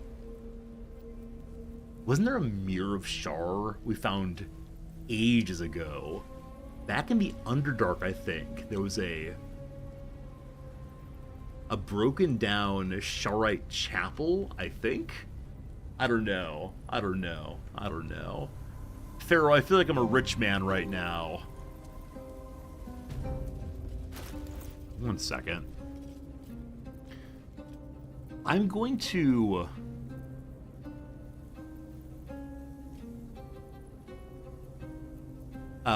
Gale's lightning pendant only works after a long rest. I'm going to have him wear the charming item. If I can find it. Alright, so we get a bonus charm on Shadowheart if she needs to convince her parents that she's really herself or whatever. Captives of Shar. A ledger bearing the names of those incarcerated in the Chamber of Loss. Some are noted to have died. Number 1 is Treshik Lear, a Githyanki, deceased. Arnold Hollowleaf, Emmeline Hollowleaf. And then a Baron Alice Bormel and an unknown interloper. So my guess is this Arnold and Emmeline, I don't know what's that name, are Shadowheart's parents. The only captives remaining. No time to waste. Huh. Alright, Shadowheart. Always time to loot. I see my parents. She claims to see her parents. Oh, there they are. They have Shar's Embrace. You cannot move or escape while locked in the Dark Lady's clutches, it says. Need to keep Shadowheart would run to her parents, wouldn't she?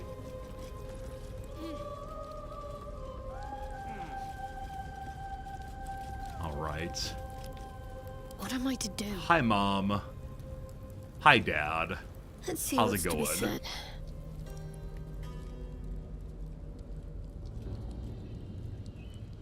It can't be. Another vile trick.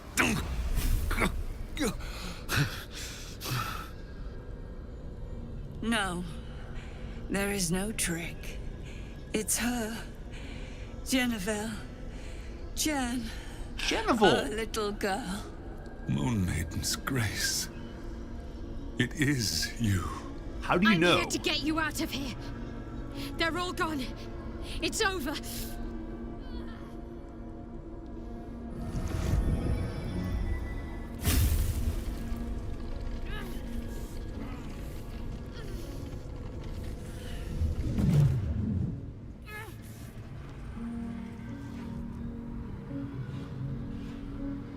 It is not over. Oh You gosh. see, it matters not if you raise this place. If you slay every one of your brothers and sisters. That was never where my power resided. Every time you try to step away from me, every time you try to reach for Seluna, my hold on you bites deeper. If you had learned, if you had obeyed, there would be no pain. But you struggle on. You make things worse for yourself. And for them. Okay. So it seems that we're talking to an actual factual goddess right now. Have we done that at any point in the game so far? I know that we talked to various, like, chosen instantiations.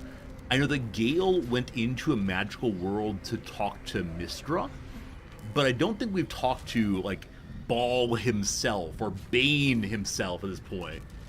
But Shar is here. Now, Viconia said that Shar wanted Shadowheart to be the next chosen. So it makes some sense that we would be engaging with her more directly, but it's absolutely terrifying, absolutely horrifying. I don't know. You're a monster, not a goddess. Ignore her, Shadowheart. She's trying to spite your victory, or we should leave. You can talk to other gods if you do the right things. Vlokith is god adjacent. I guess we did talk to Vlokith. She was very angry at Lae'zel. Got it. Alright. I want to let Shadowheart make her own choice. But there's nothing here. I think encouraging Shadowheart makes more sense than just insulting Shar. We've also learned now, maybe, that Jen, her name is Jen, that Jen pain is somehow related to her parents being trapped, or maybe it's a reminder that Shar's already there for you. Shar claimed also that every time we work towards the good ending, it's actually made her following Shar's plan. I don't know. Ignore her. Ignore the goddess. We're gonna get smote, aren't we? Victory. Your victory is but a guttering candle in the dark. Temporary. Inconsequential. Enough! I'm taking my parents away from here. I'm taking them away from you. You cannot. We are still bound to you. You cannot both free us and free yourself from her curse. The Moon Maiden needs you more than she needs us. You are the future. You must return to the fold. We are the past. And our duty is almost done. Eloquently put. His mind stood up well to his time here. The same cannot be said for your mother. Such brief, fragile lives humans lead. This is my final lesson. I leave you now to dwell on your mistakes and make your choice. Shar's parting words make your flesh crawl. There is no lesson to be learned here, only a family's torment, a spiteful goddess's whims, and an unspeakable choice to be made. She's gone. I don't understand. Shar will never admit defeat. Not until she has stolen one last thing from you. We cannot allow your future to be her last prize. Not after all your mother and I have endured. To see you again. Your companion understands, I think. Help her, please. Help her see what must be done. Huh. Dad knows a little bit too much. Dad feels like he's a book, which just said, like, here, you got a choice. So Dad seems pretty well resigned to Shadowheart's curse. That say, the pain she feels occasionally is the necessary cost for their freedom. Her parents die. She doesn't hurt anymore. She maintains the pain. Her parents live. Her mom apparently has become feeble-minded due to the suffering here. Also, I'm so confused about why this room is set up just for Shadowheart. Now, maybe every person who goes into this room of loss sees something else, but if this whole base is set up just to make Shadowheart hurt sometimes, that seems a little excessive, perhaps. You have to choose Shadowheart, free your parents, or rid yourself of Shar's curse. We're still calling her Shadowheart, pronounced her chosen name still. She wants you to kill your parents, her idea of a parting gift, or talk to your mother and father, see what they wish. We've said that we're going to trust our companions to make their choices, and yeah, we're going number one, I guess. And I'm a little surprised at how thick Shadowheart is being here. Maybe it's the case that she's in a traumatic moment and so not understanding things. But until now, I thought she was a bit more clever than this, at least understanding the stakes of what was happening to her. I guess her memory's all coming back. She's been called by a name before. But Shadowheart, you get to pick. No, I can't. I came here for them. And you did. You found us. All these years, that dream kept us going. That you would break free. No matter what they made you do to us, we knew you were still in there. I knew the Dark Woods wouldn't frighten you. You were always such a brave girl. That's She very was. sweet. And still is. You've saved us. Now save yourself. You'll be out of Shar's reach, and we'll be at peace. But I only just found you again after all this time. I can't lose you again. We'll still be with you. By the Moon Maiden's grace, we'll never be far. Please, Jennifer. Oh man, yeah. I mean, so if I were making the choice, I would go with what the parent wants. I would say that yeah, as parents, they want a good life for their kids. They've decided this long ago, or at least the father has. But like I said, at every moment, I've said I'm going to support my characters in their decisions, so we're going to do just that here. I think that we can't have everything. Like, I like this is not one of those, like, Final Fantasy-esque missions where just go find your parents. Ah, they're free! You have to fight a bad guy, but they're free! They go home and make you soup! But it does feel a little abrupt.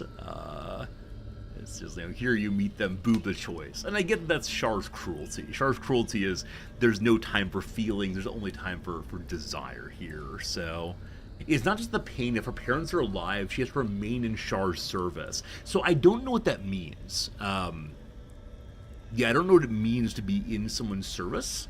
When she has, like, respect light, and she has, like, the spear of the light goddess, and her hair's a different color. Yeah, I understand she's conflicted, but I guess I don't fully understand how oaths and bonds work if you're not a paladin. So I'm not sure. This is your choice, Shadowheart. Good luck. Is this truly what you want? It is what we need. All of us. You were meant to be a guiding light for Selûne's faithful, but they robbed you from us. Now that can be righted, and we can rest. Help us, Jen. I can let go. Now I've seen your face again. Goodbye. Not goodbye. Not even close. What are those?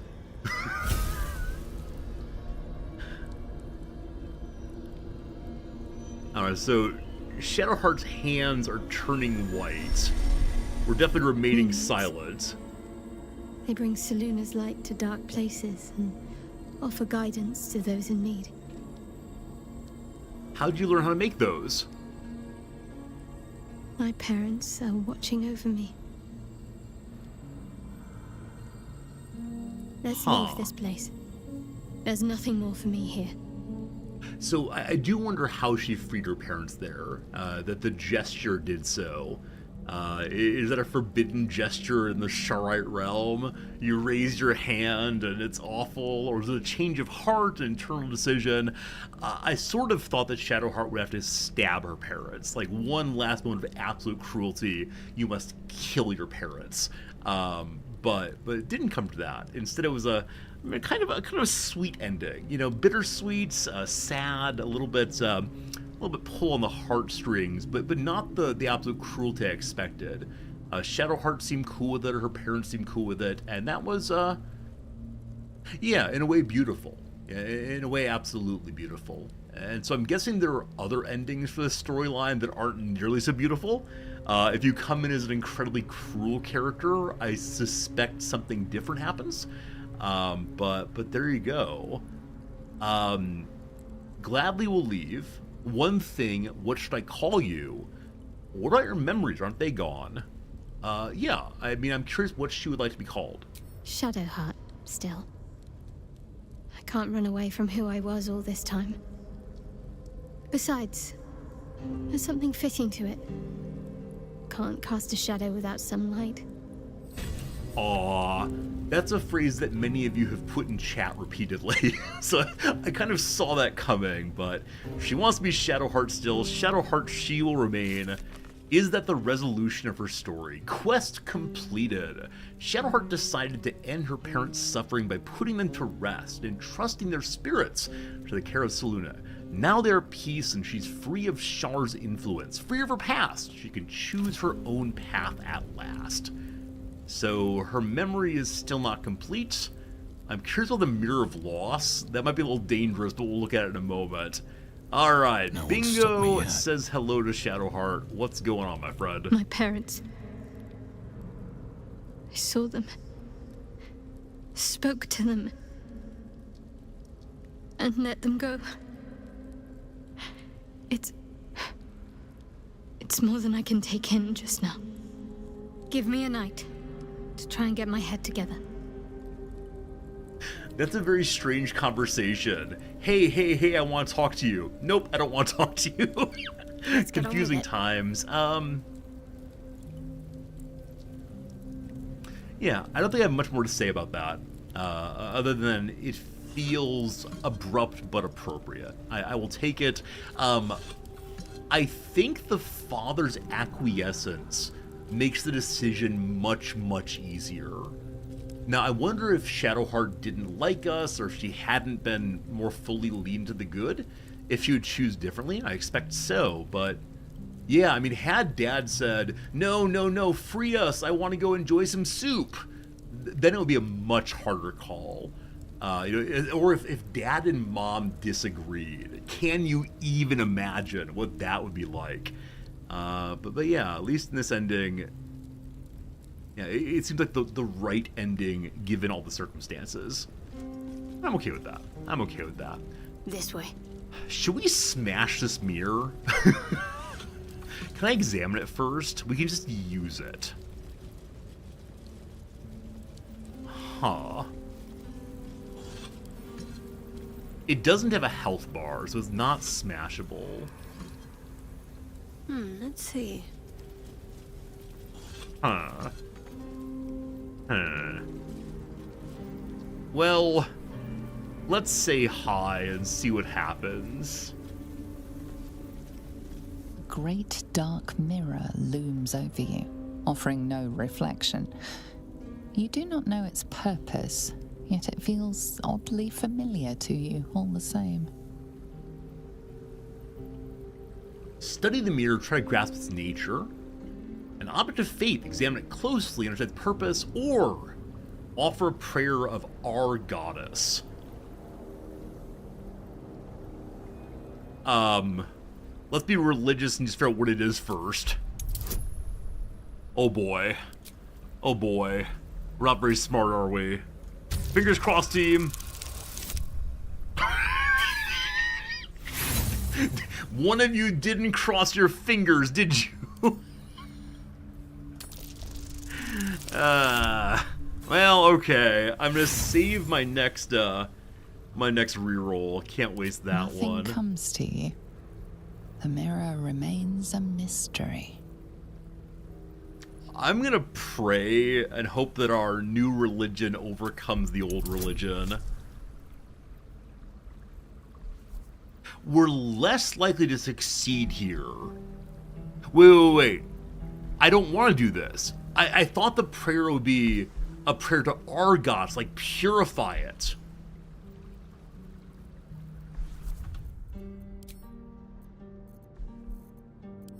Whoops. Oh, it is that?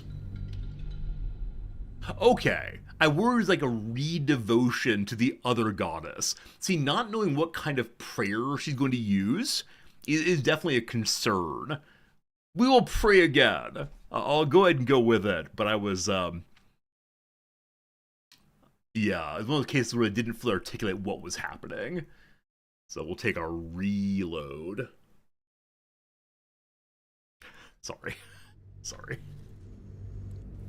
Is able to do Selûne things to shard things. I understand the articulation now. Yeah, I get what's going on. I'm gonna be a little bit cheesy briefly and equip the Ring of Knowing Arcana stuff. Not that it'll necessarily help us, but we'll put it on anyway. Hello? There it is. The Mage's Friend. Cat. Great dark mirror looms over you, offering no reflection. We examine it. You do not know its purpose, yet it feels oddly 25! familiar to you. 25! Never mind that Nothing one. comes to you. Time for The prayer. mirror We'll give it our remains best a shot. mystery. Alright, we're very religious. We worship the wrong person. Let's see how this goes. Oh, you do the lower of the two at disadvantage. Oh. So had we done the higher of 2, we would have gotten it. It's lower of 2 to disadvantage. Ha. Well, one more try. Gotta believe. Well, no praying here, team. The prayer will not come with us. Fade away into the nothingness of the mirror, unacknowledged. A reminder that we do have Divine Intervention. I've been saving this. Okay, so none of these things are, it is now time to have a nice prayer. Yeah, I think we're saving our Divine Intervention to the final battle. No, it doesn't help it, unfortunately. We'll save it. Alright, maybe in the future we'll learn about the Mirror of Loss. I wonder if it's a way for Shadowheart to get her memories back. Got to keep moving. If one succeeds in the holy roll against Might as well it. take a look. But not this time, and that's okay. Okay. I'm going to poke around here a tiny little bit more and see what, if anything, we find. But I'm kind of sort of guessing we'll just be leaving this area. I'll go look over here briefly. Oh, wow. There's an iron door I missed. Cool. More prisons. More prisons. IRL Divine Interventions reload. I mean, some part of me does Better want get to to it. reload over and over again until we get it, but I said I would not be doing that, and so I will still not do that. Okay, this is the Gith fellow who died here. They didn't say how they died, but certainly he's missing his head. Indolence Lae'zel, breeds do you know this madness. person, please? Nope, just average Gith guy, it looks like. Her head's been taken, tortured, killed, and her corpse forever silenced. Shadowheart has a advantage to ability check spell. Oh, mash, cool, thank you. It's something other than the Whatever comes, I'm ready. guidance. Yeah, I could have done that, but I'll accept my lumps here, and I I'd must say keep going. maybe next playthrough we'll find out more. I appreciate that Lae'zel had a little line there. Nothing too special, but it feels appropriate. Oh! Something's hidden. Something hidden in the wall? Wait, where was it? Hidden in the debris. There it is. Conspicuous rubble. Subject mapping results, Githyanki 7. What's happening there? A log of interrogation notes detailing a Githyanki's captive's torture over a number of days. The captive remains strong at first, but very gradually starts to slip and offer up information on the whereabouts of a mysterious artifact hidden away by Queen Vlokith. So this is how Shadowheart knows about the artifact with which she begins the game. Very awkward phrasing, with which she begins the game. I guess it's fine grammatically, it just feels weird. Anybody? Anybody? Alright, so the Sharite Temple is not kept in good condition, unfortunately. If the devs didn't want to just save scum, you wouldn't be able to do so. Yeah, I mean, there is an argument about that. Were I playing absolutely single player with no one watching and, trying to learn this story for myself and never considering replaying, I might save scum all the livelong day there. But in this case, I'm okay, accepting that she doesn't know everything, but she still has choices ahead and a life ahead and all that jazz. I'm a little surprised there's not an easy way out of here. Many big dungeons have some extra way out.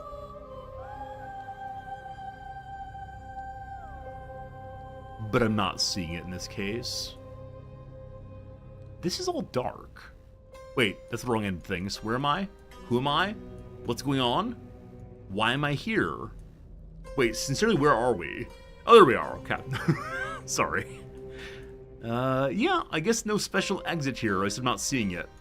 So as we look back, it looks like perhaps I missed an area on the entrance. Maybe. Yeah, I think I missed it, unfortunately. And that's okay. So, if I play this game again, now, maybe not anytime soon. But if I play this again, should I play it at a higher level? Should I try Tactician? Should we play in honor mode? If you die in game, the character's gone forever? Because I think we've only had characters die very early game at this difficulty. Like, I've taken a number of stupid choices, right? At various points I've said, okay, I know there are traps here, but here I go. Oh, you can change difficulty at any time. Ooh. I'm not sure if mid-game I'm interested in making that change. Because I'm guessing that some of the habits I've learned would not do terribly well at the next level. Oh, we have been in here. I think. Give it a try. Nah, I'm good. Didn't we jump in here? We did. Interesting. So this area wasn't marked as explored because the door was shut still. Fascinating. Maps are weird, okay. Alright. I'll be curious to see what happens upstairs. You know, once the Shar people know that I've killed everyone, will they immediately be hostile and say, ugh, get out of here? Also, I wonder if Brother Man got his memory back outside. I would have liked to see what happens if you smash the mirror, but I don't believe you can do that, unfortunately. I probably should try it anyway. Yeah, I see we have some hostiles outside now. I'm not gonna be... Am I? Friends, does anything of interest or note happen if you smash the mirror? Because it doesn't have a health bar, and the rule has always been, if it has a health bar, it is smashable. If it doesn't, it isn't. But maybe it's like a pop-up storyline smash. Anyway. Hello, team. Roar! Okay. Gale first. Assured. Can you see around the corner, Brother Man? But of course. I can't find a path, it's okay. Was there an unexplored region in the south? I'll have to look, Shorty. Thank you for the good question. What fools these mortals be. Man, Shadowheart's blocking the door, and she comes later in the turn order, unfortunately. Alright, Gale, just go over here. This fellow's name is Moron. Get a job, morons. Gale is still wearing his charm item. 74, 82, 38. Can't find that one. Alright. Can't find any of them, actually, other than Brother right in front. Brother in front, can we get you? Brother? Leg? No. Gale, what if you go directly behind Shadowheart? Hello? You really can't see any part of him? I'm not going to shoot the floor. Annoying. Alright, Lae'zel, can you jump through? I really don't want to use my dimensional such and so. She can. Good job. That shouldn't be possible. I guess it's like a vault of some sort. We can't get there, so I guess I'm just going to unload on Buddy here. We'll go ahead and put on our superiority die. And get attacking. Cool. Do it again. Cool. One more time. Cool. 1 HP. Video game? Video game? Why do you always have the 1 HP? Action Surge would not help us here, unfortunately, so that's going to be Lae'zel. Gale, it is now time for you to... Path is interrupted. Oh, you got it, you got it. Oh, you go. Boop. Okay. So you're going to use a whole bunch of magic missiles here. One, and then all the rest. Nicely weakened. Very good. The character outside who invited us in with anger is now hostile also. So I think we're going to be wiping out this entire group all at once. Alright, Shadowheart has not used the power of the sun in a very long time. It feels appropriate to do so, I believe. It's a normal action. Hello, Shadowheart. We now yell, praise the sun, and use our little hammer. It's not going to be killed, but it'll be fun anyway. Oh, it was a kill. That's great. And 3 HP remains. All right, bingo. Bingo, bingo, bingo. Very well. We're using our Misty Step again. So, in a normal D&D game, does everyone have Misstep usually?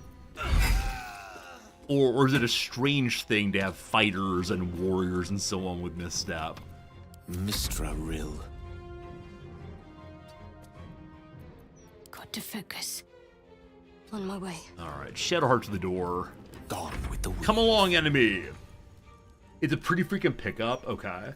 Yeah, it's kind of crazy how many missteps are possible in this game. They're so darn useful.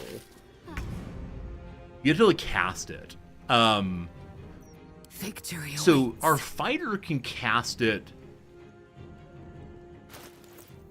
via what? Is it actually a fighter cantrip? It doesn't seem to be on an item, so it must be a fighter cantrip, yeah? She gets haste off for bow, which I think is kind of silly. I but won't give in. silly in a good way. It's a Gith racial ability. Okay. So what I'm hearing is if I decide ever to play tabletop, I should play as a Gith. Cool. That will do it. Oh, action, not reaction. Yeah, I guess we have a bunch of items that do give Misty Step. And so it helps us to have a bunch of mobility that the ordinary characters maybe wouldn't have it. Whoa! Alright, so if you want to, you can fight your way through this place instead and break in by taking her keys. Oh my goodness, these books are worth 500 money each. Wow. In a normal D&D game, you wouldn't have a Githyanki available to choice. Wait, why is that? Like, are there certain, are there certain characters that are allowed, like humans and elves and so on? Or is it up to DM preference? I don't know. I don't know. Hello, moron. You had a shield. I wonder how Shadowheart feels about killing all of her old friends. Not the one that was very sweet to us. Right? There's a character that was very sweet to us we did not kill. She's gonna have to walk out of here through all of the dead bodies. I shouldn't laugh about this. Githyanki usually aren't around. They're in a different plane. Okay. So Baldur's Gate 3 puts forward a world in which things are a little kinky wampus. How about tieflings? Are tieflings usually around, or are they also somewhat unusual kind of character? Friend, your memory is still gone, correct? I ought to speak. I think I should be quite happy living in a tree. Greenery and birdsong all around. Alright. Yeah, we talked to him before about just these things. I will not detect thoughts. We have not detected thoughts yesterday. Or yet, rather, in the playthrough. I still consider it to be a violation of autonomy, etc., etc., so not for us. Tieflings are native. Okay, are there any other kinds of characters in this playthrough? Or in any of the possible playthroughs in the game that are not commonly around? Like, I know we run into Drow, and I think that they are, what, like, native to the Underdark, so they're around but not out and about usually. There are a bunch of gnomes. I think gnomes are generally around also.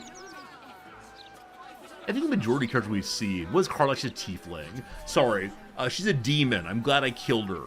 We can trust Will. I'm not looking for a fight. I swear I'm not looking for a fight. We're ending the day now so we can talk to Shadowheart about what's happened here. That's what we'd like. Alright, hello Scratch, good seeing you. So I think she said she needs a knight. I'll be your knight, baby. We're not turning this into a flirtatious playthrough at this late day, I promise. Also, Shadowheart needs to switch her ring back with Bingo. Actually, I'm guessing it's not possible to make this game romantic at this point. I think we probably missed all of the off-ramps for Still that. breathing. Despite Honestly, I'm everything, totally never fine wanted with the that easy decision path. for Bingo's I playthrough. have something to ask. For next one, we might engage in a little bit more smooching and such. Whatever happens next, be sure that I will document it all as accurately as possible. So any of you who are DMs, may I play as Volo in our next playthrough? I promise I'll roleplay and do his accent the entire time. May I be Volo? I got a pile of junk items here. In they go. Pile of the same. He has 800 money. I don't think I'm allowed to be Volo, am I? May I play as Dritz Zuardin? I can be a bard. Can I call my bard Volo? Can I pretend that he's the real Volo all the way through and do the accents? The Black Diamond, I guess, is worth big money. It's a memento of a terrible place, though, and so it makes sense that we go ahead and sell it off. Or that's the story I'm going with. Alright. We got other treasures. The Scroll of the Globe of Invulnerability seems like it might be a useful item to have around. I'm not sure how spicy the final fight's going to be, but seems nice. Alright, that'll do. Thanks for the trade, buddy. Appreciate it. Play Rolo the Bard. Love it. Wololo? Yes, Wololo the Bard. I need some sort of like control person spell. I will use all available spell slots for casting control person, or whatever the equivalent is in this game. Oh boy. Doesn't look like anyone's been here in a while. Perhaps people lost faith. Or forgot about it. I wanted to come here to see if I felt anything that I hadn't done before. Now that I know what I know.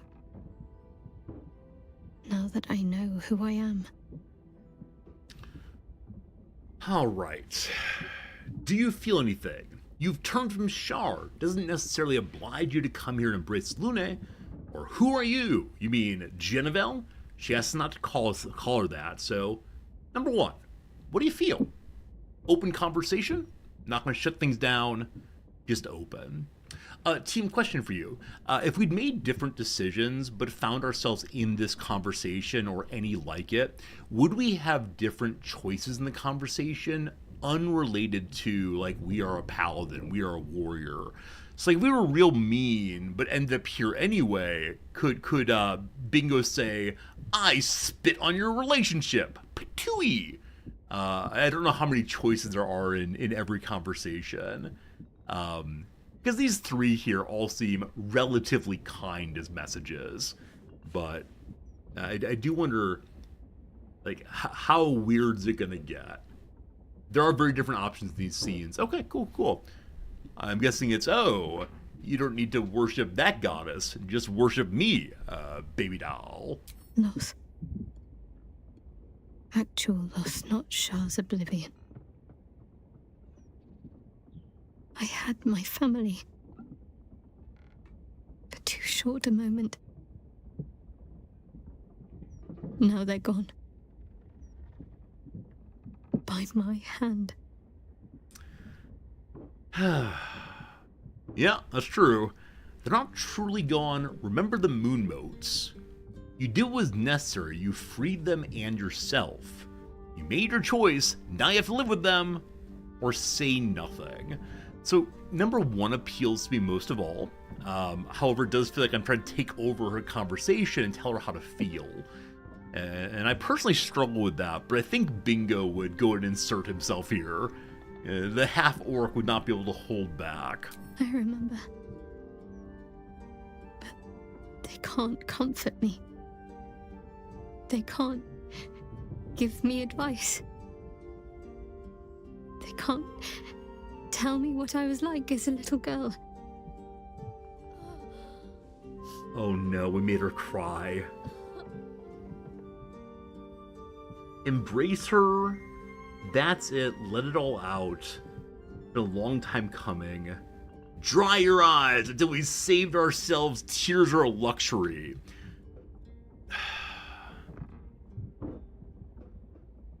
So what came to mind for me as a human person is it's time for a platonic hug. I don't know if the game believes in that. Friends, is number one a platonic hug, or let's get weird real quick?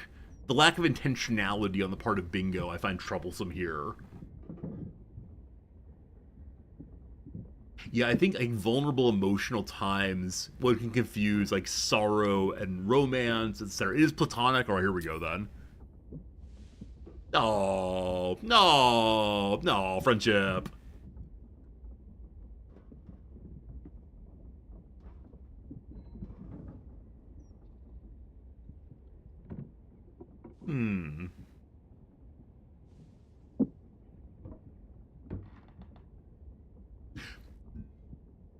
I just thought, if they've modeled all of the romance scenes, how weird would it be to see Bingo's big old husky face kissing somebody?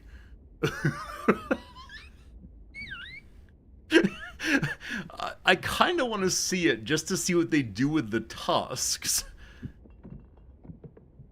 Because that seems like a profoundly dangerous thing to do. Does he have like some tusk caps he puts on when it's time for romance? What's next? So what is it now? Or you've punished up enough. Let's head back. I'll ask her what she wants. The community may have bullied Larian to patch the hug here. Oh, okay. So the standard was like stand by and let her cry it out. But the community said, no. We want a hug here. Platonic hug feels right. And indeed it did. As a player, I wanted that. As Bingo, I'm not sure. I think that of the characters, yeah, Shadowheart is Bingo's only friend. Gale's an associate who we do business with. Lae'zel is a battle companion, but Shadowheart's a friend, I think. What's next with us? We carry on. It's all we can do. I'll follow in a while. I think I want to stay here a little longer, firstly. This place isn't familiar, but it's peaceful. All right. So we already asked her what name she wants. I wonder if it might change here, but I'm going to leave it alone. I don't want to insist that she tells me again and again. No bad dreams. No bad dreams. You're fine, brother. You're fine.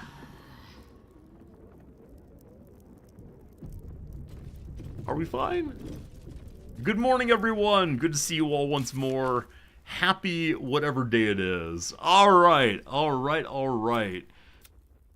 I believe that we have only one real side quest left. And I believe it's the coming together of deal with the devil, free Orpheus, and help Kithric. I think that all three of these are just the same thing. We will not be doing anything with this special tadpole. We're going to continue refusing to put tadpoles in our brain. Thank you. What's up, Reflex? Good seeing ya. I don't think we're going to find all the parts of Dribbles. Maybe at some point in the future, I'll pull out a guide and run from place to place and find them, because we found only half of them. And I figure there are many, many more in weird places, some which we missed, and that's okay. I think many of you said that the reward you get for this is really not worth the effort. It's kind of fun in a way, but oh well. Lae'zel wants us to help with the hammer, so that's the same thing. And Gale wants the crown. The answer is no, he will not be getting the crown. Though, man, he really wants it. Well, I don't know. Does that violate our let our companions do what they want to do? We've previously discouraged Gale from taking the crown. It's too dangerous in anyone's hands. Oh, we'll get to that when we get to that, but I have told myself our companions get to decide for themselves what happens. I don't know. Okay, so I guess that means... I guess that means it's time for us to head to the House of Hope. Thank you for being a friend. House of Grief resolved, House of Hope next, maybe. Reflex, I thank you very much indeed for your generous resubscription. It's nice having you with us. Hope today's good for you, and hopefully you enjoy watching some video games, as one does. Alright, Puppy Dog Conversation Online, nothing right now. I'm gonna run around real quick and have a quick conversation with folks, see what they know. What Shadowheart did for her parents was a profound act of love. Her courage is... well, it's quite something to behold. Hey, Drek, what's good? Good seeing you, my friend. No gift, no orb, no conversation. Thank you, Gale. Lae'zel, how you feeling about all this? It is no small thing to slay one's life-bringers. Shadowheart did what was right, not what was easy. Appreciate that. We're on to do her storyline next. I'm glad that all of our companions, or at least the ones about which I care, are on board with what Shadowheart did. I'm guessing it's possible to have some conflict on that one. I wasn't expecting it, but I'm glad to have some company on this journey. Is there any way that I can pay the voice actors for Shadowheart to record some other lines? I feel like I've been hearing that one line for way, way too long. How you dealing with no memories? Most are lost forever. Some may creep back into my mind if I encounter anything that helps clear the fog. Then there's what Shah did restore to me. Memories of pain, suffering, both my own and what I inflicted. It's overwhelming. Like a lifetime's worth of nightmares unleashed all at once upon waking. I can barely untangle one moment from another, not that I even want to. I just know that my heart sinks if I let my thoughts wander to them. Alright, so hopefully she focuses on the present and maybe the future a little bit as opposed to what's lost. Like I said, I suspect that something involving that mirror would have helped us, but we didn't succeed on the rules, and that's okay. Jennifer English does have a cameo, so I actually could pay her to say, hello, Bingo! I'm glad we're friends. Give me a platonic hug over here. That'd be good. And I don't need to get them in the game. I have a soundboard. I can push a button and it will say the words for me. But no need to do that. There are other things to spend money on, like, you know, paying for the heating and so on. Alright, what about us? Do you remember all we've been through? That's so selfish. They'll fade with time, don't you worry. Perhaps. But in the meanwhile, I'll just have to find a way to live with them. I think our short-term memory's fine. I think it's just the old stuff been lost, but no, there's no matter of, like, Bingo being overly focused on us. Alright, let's go. There is indeed a cameo for this actress. How expensive is it to get a, I don't know, like 60 seconds or so? Seems like on a wait list. Oh, I'm sure. I'm sure that so many players of this game have said, I just want Shadowheart to say hello to me and say my character's name. As you could probably have your very own voice line for so many voice actors from this game. Now, with that said, to what degree is a voice actor allowed to say, I will do the Shadowheart voice for you? Or do they have to instead say, I will do a young adventurous voice for you?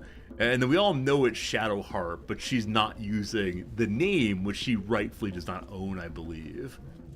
I don't know. I mean, I think, yeah, often at cons, there's like so-and-so, the voice of XYZ. Like, Will Wheaton, the voice of... No, it's Mark Hamill. Mark Hamill, the voice of the Joker. I don't know. Hello, the Duke. Glad to see you, friend. Gosh, I wish you had more storyline. I think some of you said the Duke can get more storyline if you do things differently with him. What exactly that entails, I'm not quite sure, but that is okay. Alright, back to town we go. Also, I feel a little bad there's still just dead bodies sitting on the floor inside of our home here. They'll probably stay there to the end game, and that'll be a very sad thing. Alright, time for us to buff up. There's work to do. Probably not for the last time ever, but we are getting closer and closer to the final battle. We have about 1 hour left today. I'm hoping we can get through most of the Orpheus fun. What are you all doing? And once the feast supplies here, people do begin jumping over it repeatedly. I believe we have more than enough foods. I'm kind of just being ignored. But that's okay. Alright. We do some buffing on all our friends. Some of y'all are too far away, aren't you? Oh, it's outrageous. Shadowheart. Need to stay with the group. One more time. 1, 2, 3, 4. Good. Mage armor. Is that everything? That might be everything. So we're going to put our long rest item back on. Oh, there's other lights I can cast. Not sure I actually need them. But still. Yes, lightning blast for you. Shadowheart needs to refill her big slots. This thing...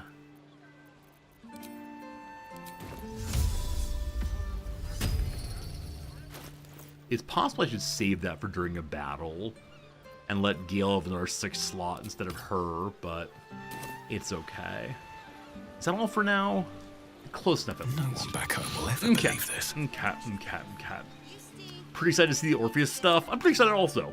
I have no idea what happens of it, other than we can go, work with the devil, Raphael, or presumably buy our way into hell at this place. And like I said, I worry that opening a portal to hell may be a violation of our oath.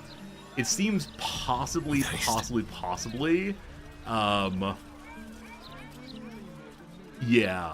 consorting with demons and doing evil and so on. But, it's for a good reason. To steal from devils and, I don't know, smite some folks? Now, the real question for me, please do not answer this, is going to be, are we actually going to the level of hell where Raphael lives? Because I think some of you said that if you kill a demon, devil, in this plane, nothing, like they just reform themselves elsewhere. But if you kill them in their home plane, they're really and sincerely dead. So I'll be curious to see what happens. F5, yeah, gotta make sure we don't oath break here. I'm considering using elixirs. The idea of going into hell feels particularly awful and worrisome. Bloodlust, I think we already have one ready to go. Make another one just in case. Big cultivation. I think I have one of those left for the final battle, if it's a thing. What's heroism do? I don't recall. I remember liking you earlier. That's all for now. We're picking a fightless cities in danger. Yeah, I mean, I think never mind. I asked early, if we finish off all 3 of the bosses, would we be able to complete side missions? The answer is yes, but occasionally civilians do turn into illithid monsters. I feel bad about that, but I had to fight Orin to get Lae'zel back. And so we did things in the order we did. I don't feel great about them, but that's okay. Hello, Helsik. My most prospective customer. Welcome back. So we asked her very early on, are you a devil worshiper? She said, yes, I am.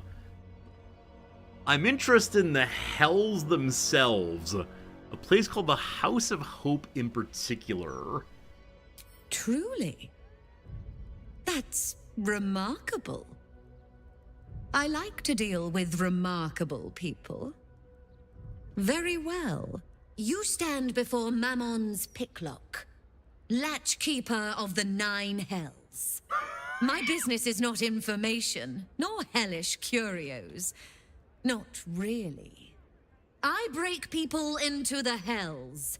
That's my thing. That's my thing. I love this. I feel like we got very lucky indeed. Now, maybe it's the case that all Diabolists can do this. If she's actually the only one around, lucky ducky us. We ask you to open a gate to hell with the purest of hearts. What a fascinating proposition. Ludicrous, of course, but fascinating nevertheless. Very well. If you wish to die in Avernus, that's your business. Mine is charging you for it.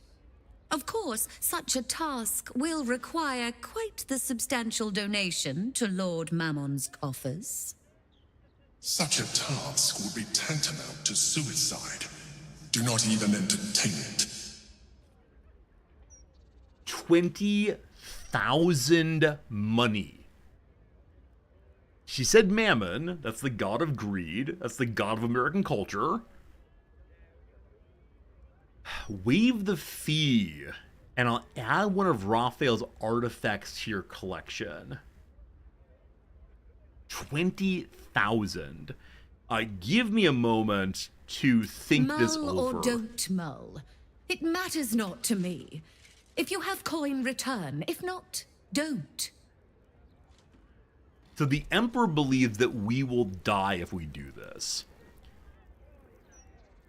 I also sort of kind of wonder, if we go upstairs, can we figure this out ourselves? Like, Gale knows stuff about magic, and Shadowheart knows stuff about religion. How much cash do I actually have if I collect from everybody? Time for taxes, everybody. Protects me. Oh, is that all of it actually? Lae'zel? Battle. Oh, that's all actually. I've got a long road ahead.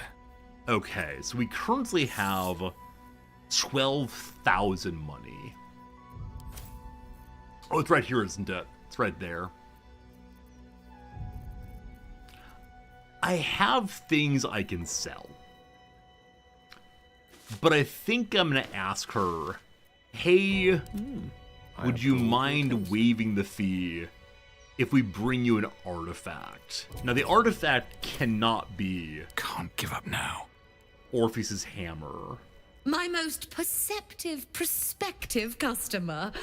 Welcome. My offer still stands.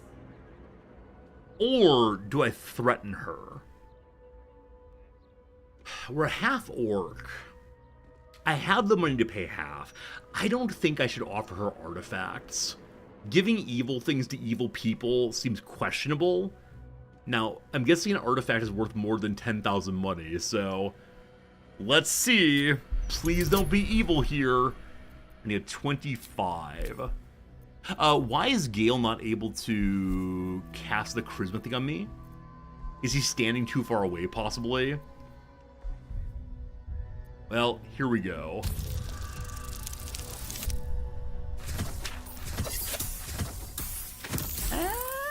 All right. Far be it from me to overlook reason, reflected in the edge of a blade. Half it is. Is this the most expensive item in the game? Like, is this the moment where the most money is asked for something in the game? Because 20,000 is a lot of money. Why? The risk almost seems worth it when there's such pretty coins involved. Allow me to outline how this is going to work. First, you were never here. We never spoke. Second, you will perform the rites yourself. I want absolute deniability. Here's the grimoire and necessary components. Oh, take this key, too. It unlocks the ritual room upstairs. There's a blood circle already drawn. Don't ask whose blood. Along with the grimoire and components, Helsik hands you a note containing precise instructions for performing the ritual. Finally, you were never here. That is of utmost import to remember. Now be gone! Would you please do it yourself? Please? I really don't want to report to hell myself. My most perceptive, prospective customer. Well, that's that. Welcome back. Huh. Not a big fan. Also, where's her money? Where's that 10,000 cash? Maybe she put it into a locker somewhere. Oh no. What are we gonna do, team? I guess we'll ask Gale to do it. That feels appropriate here. Now you've Gale, you're in charge the next little bit, I suppose. Doing a high heel savings account. Remember for a while there, everyone in Nerdville was setting up accounts with, is it Ally? I believe Ally Bank. And there'd be a ton of people to sign up because they offered, no in-person services, but a much higher rate than other people did at the time. This is for aberrations, correct? And I believe we established that devils and demons are not aberrant. Alright, bingo. Alright, bingo. I'm gonna have you look at you're not even gonna look at the book. It's going in Gale's pocket. What else did you receive recently? Nope, wrong button. Latest. Opening a Hellgate. Good luck, Gale. A ritual pouch. That's all for right now. Eager for battle. We're gonna go ahead and consume our elixirs. Let's get going. What's heroism do again? 10 HP. That's not a lot. We'll take it. That's probably all for right now. Gale, do you have any kind of arcane cultivation lower level? Superior. Huh. I wonder where the highest level one went. No time to rest. Must have used it on something. Okay, Gale, it is time to read some evil, my friend. That's Thrumbo's note. That's not evil. Alright, story number 1. To open the portal, you must place the ritual items in the proper places on the blood star. The skull on the star near the altar, the coin of mammon on the next point to the right. Counting clockwise, skip a point, place a diamond, the incense on the point that follows the diamond, and the infernal marble in the middle. If we go lie to Devil Guy, no, we can't, right? If you engage in a pact with a devil, it's real and permanent. I'm just trying to sort out, is there a way to hell without opening the portal to hell? Alright. Okay, happily, a translation has been offered to the blood circle configuration story. I'm a little surprised that this is already translated. Maybe the average player was not able to sort out the ritual, and so the dev said, here, fine, this is exactly how to do it. Githyanki Warrior update. We learned of a ritual in the Devil's Fee that can open a portal to the House of Hope. We should head there to retrieve the Orphic Hammer. Adventure awaits. Yeah, I don't know, buddy. I don't know. If this oath breaks, I will accept it. I will accept the oath break here for the sake of killing demons, it seems good to me. Okay. The ritual room. There's food things to steal. Looking for things to read. Suggest that you reconsider this course of action. Oh! What you expect to gain from the Hells is not worth the risk of traveling there uninvited. So I thought the Emperor was legitimately concerned about our safety.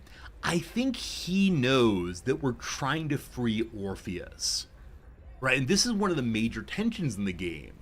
Very early on, we tried to free Orpheus to stop the Emperor, and they led to a game over, actually. But yeah, the enslavement of a Gith we consider to be a profoundly immoral action, and so because of that, we are attempting to free Orpheus, in part because he's the rightful ruler of the Gith, but more importantly because enslavement is bad, okay? Is there any sound sweeter than the jingle jangle of coins against coins? Of course, Mammon will hardly be sated by a mere pocketful of gold. No, I'm gonna have to start being smart about this. What I need is not just revenue, but multiple sources of it.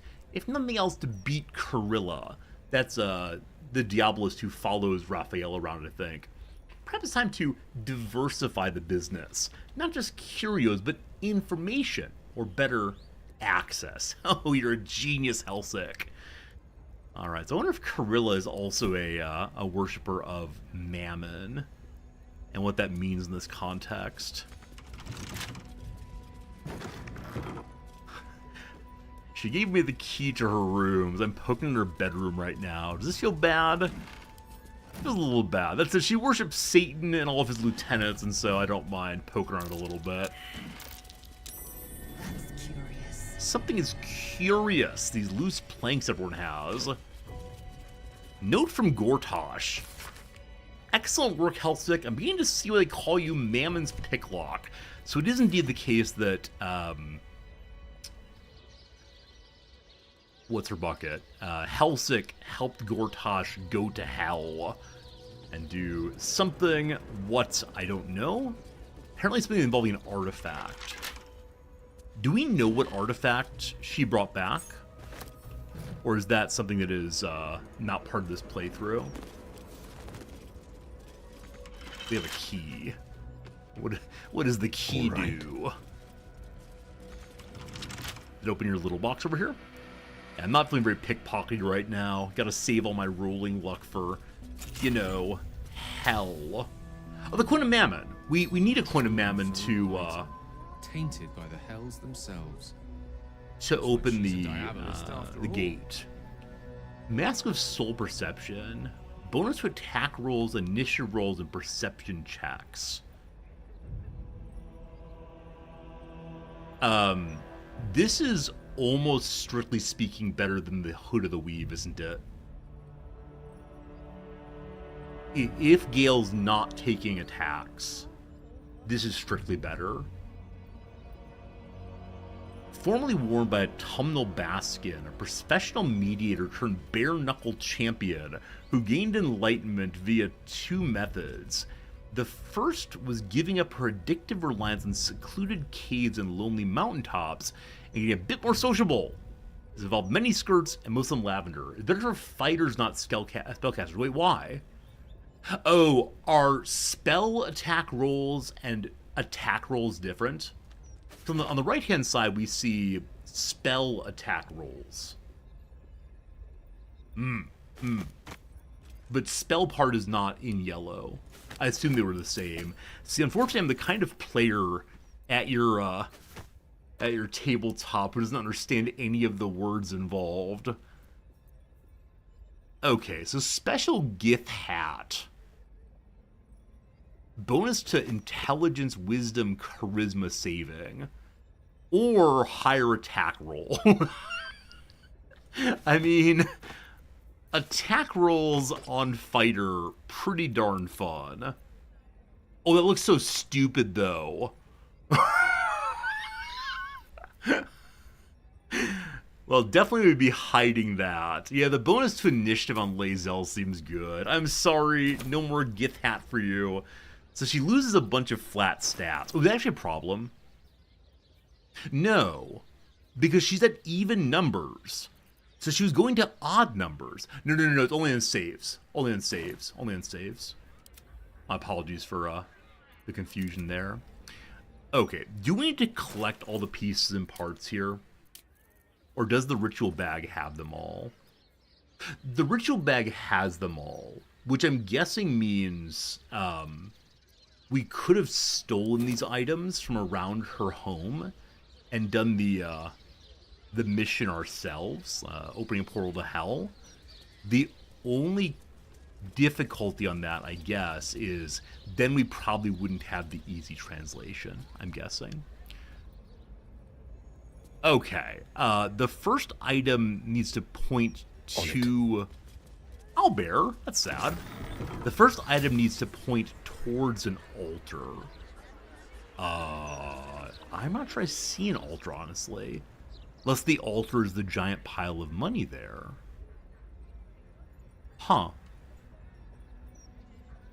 I guess because it's Mammon, god of greed, we're gonna call this the altar. Wait, really?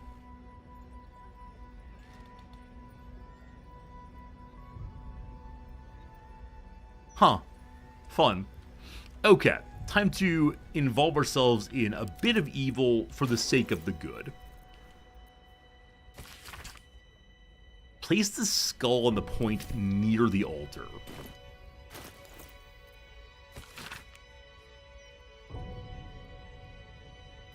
Alright. If Gale dies here due to a slight error of placement, you know how it goes. A little F5 never harmed us too much. So skull there. Cool. Mammon point to right.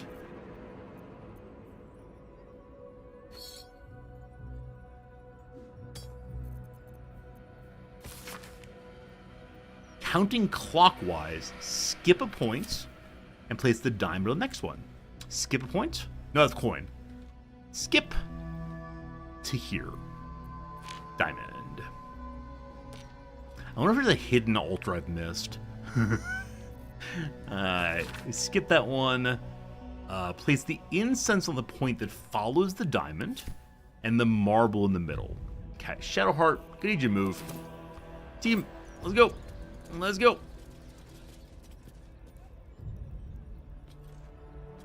I feel like I missed the altar. That really bothers me, frankly. Alright. Hopefully nothing happens if we screwed this up terribly. And then lastly, diamond in the middle. Marble in the middle, sorry. Okay. So this box is not the altar. Maybe later. Oh, he's not willing to pick it back up? I'll have to try again. Did we have one and only one shot? No. I'll have to try again later. Oh, no. Oh, no. I'll definitely reload the game if I had one shot and I screwed it up. Okay, we're allowed to move things other than the middle one. But I'm a bit surprised at that, given there's a certain order in which it's supposed to be done. Maybe? No. Stays I'll have there. to try again later. Read the card. I mean, the card, reading the card explains the card. What's the altar look like? I mean, I was thinking this is the altar because Mammon likes money. This is books. I don't think the Owlbear has an altar, but who knows?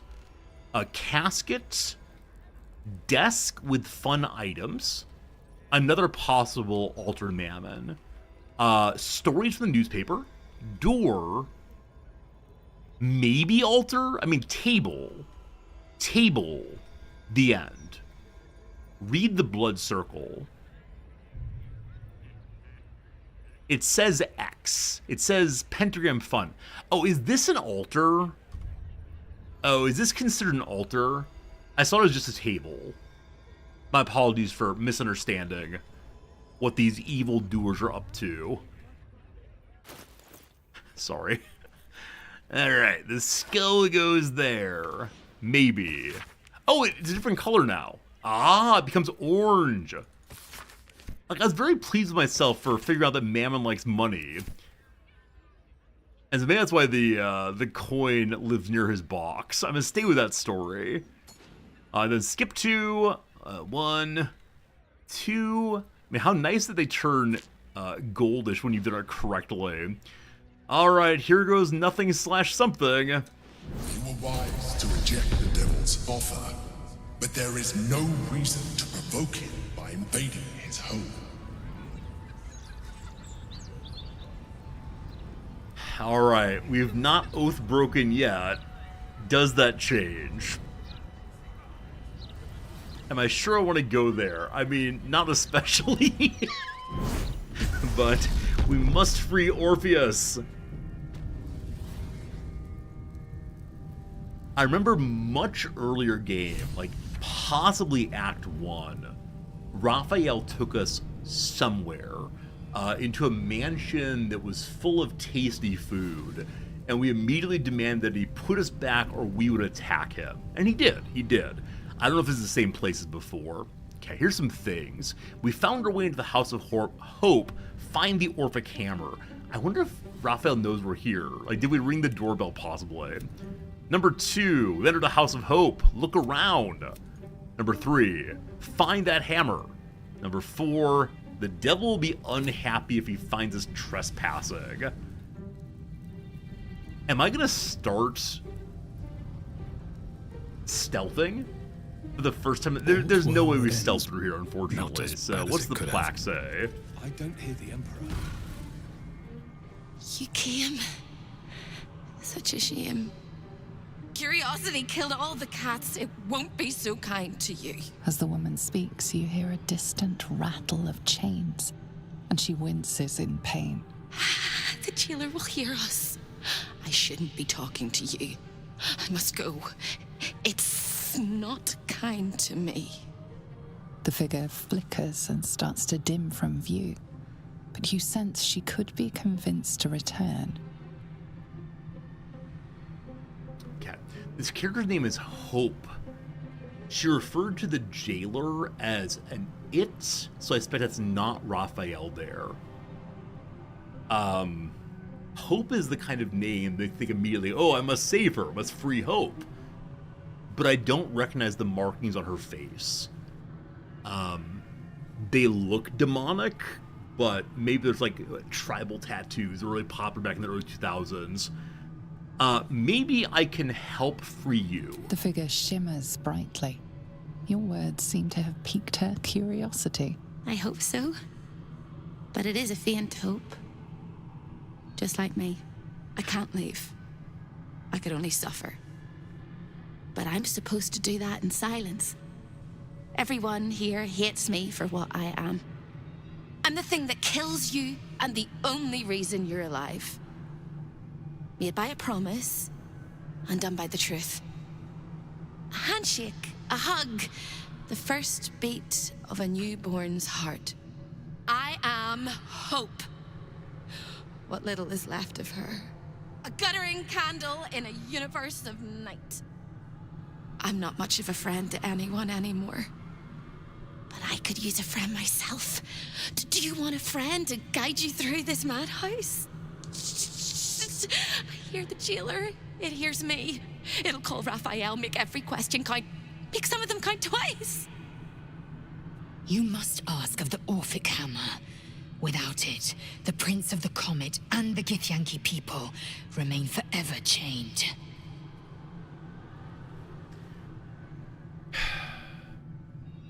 Yeah, so number one, like, is this character literally the instantiation of Hope? If we free her, will the people believe again in a way they haven't been able to before? Number two, why is she stuck here? I thought it was the case that characters end up here because of deals they make with the devil, right? Raphael does deals that work in his favor, and so people are trapped by their word. So did Hope make a deal? If so, what does that even mean? Or is she just a caster of some sort who has lost her mind and has been thinking about her own name too much? Rizorti. I am the great Wizorti. Bow between my wizardly... whatever. I don't know. I'm here to kill Raphael. We're here to kill devils. I don't know if we can, but we're going to go down trying. Also, you'll notice a moment ago, Bingo commented, or Narrator commented, that the Emperor does not protect us here. So in hell, the Emperor has no power. The devil protects us instead, apparently. I'm going to kill Raphael. You brilliant, beautiful maniac. I'll hold him down while you trim his arteries. Except he's not home. I'm indisposed and you're in hell. Don't waste any more words, or we'll both be sorry. The house is home to many things. Most will kill you. One can save you. The hammer that breaks the chains, you must steal it. You hear a sound like the rattle of a chain, and an agonizing scream in your head as hope flickers from view momentarily. Shh.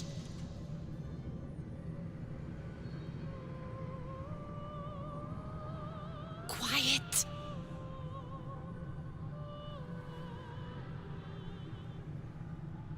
There it goes.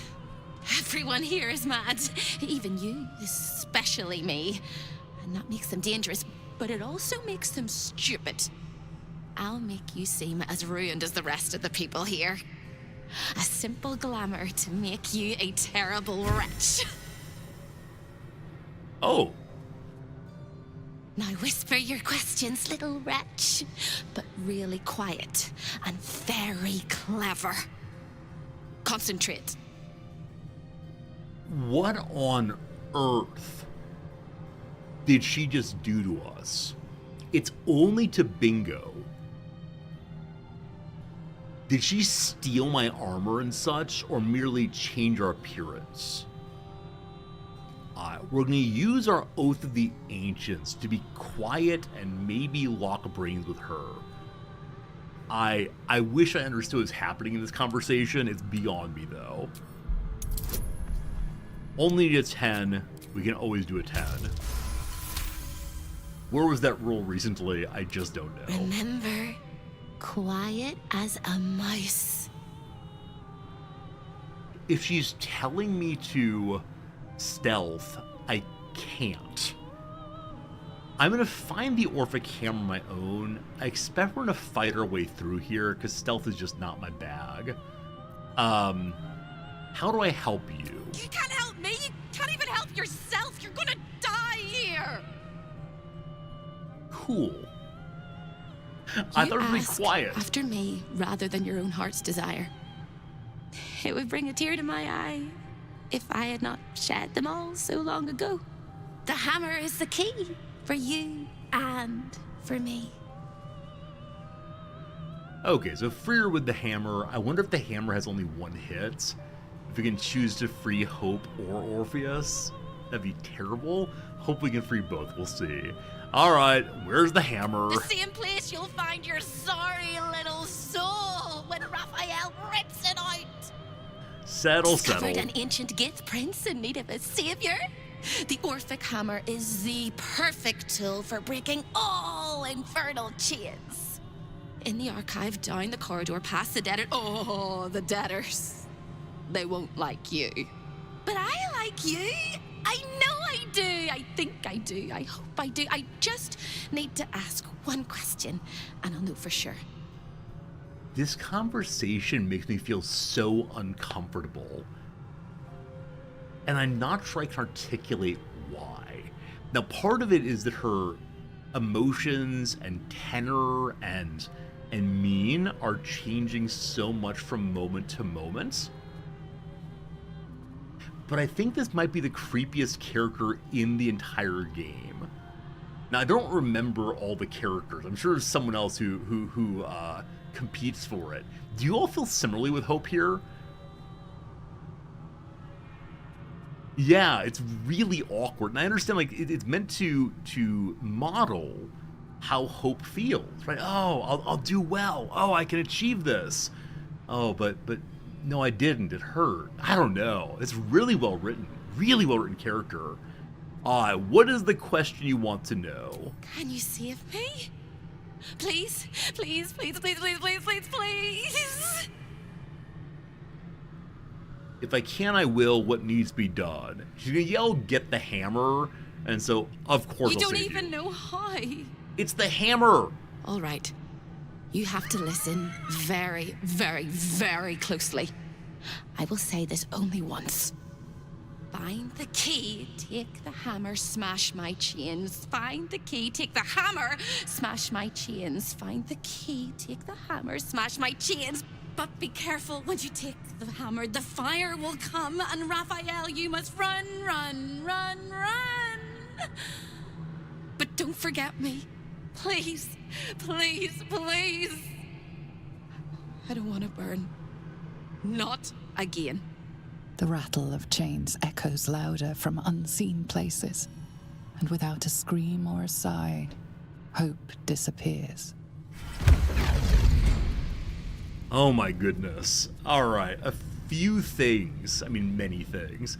Number one, some of you are saying that Raphael is the creepiest character. He hasn't been for us yet because we've just sent him away, right? Every time he comes forward and says, I offer you treasures, you need me, we've just said no. So we haven't really engaged with him that much. I'll be curious to see how he behaves here. The way the last conversations have gone, both with the Emperor and with narrator and with Hope, suggests that maybe in his home we can't kill Raphael. Maybe it's the case we will have to grab and run, though I sure would like Bingo to be able to kill a devil. I feel like a real feather in the cap, so we'll see how that goes as time goes by. We have this spell cast on us all called Indebted Disguise. You appear as yet another debtor trapped in the contractual hell of Raphael's House of Hope. Oh, House of Hope. She's Hope. Got it. So we'll be able to possibly just walk by some folks. I love that Gale gets to keep his his weapon out. Alright, this is gonna say like abandon hope. Abandon hope, all ye who enter here. Come in from the cold. Ah, okay. The abandoned hope line would have been better, Swift as but my I'll feet take can it. carry me. Oh man. I think some of you indicated earlier you really wanted me to explore this place. You really want me to go here. And I'm glad I've done so. Something's wrong. Devilish magic. I don't know what a Pillar of Souls is. But whatever it is, it's something involving magic and devils and evil, and I just don't know. I honestly, sincerely just don't know what's going on here. Cursed to put my hands on everything. Your nerves I rattle shouldn't touch and your that. skin shivers. The pillar contains thousands of angry souls, eager to escape. Okay, so all of these things are full of souls. That's pretty horrible.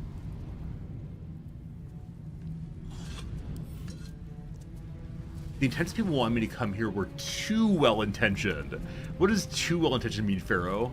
Like, they're perhaps not actually well-intentioned? Rest your weary soul. Alright, this is the guest book.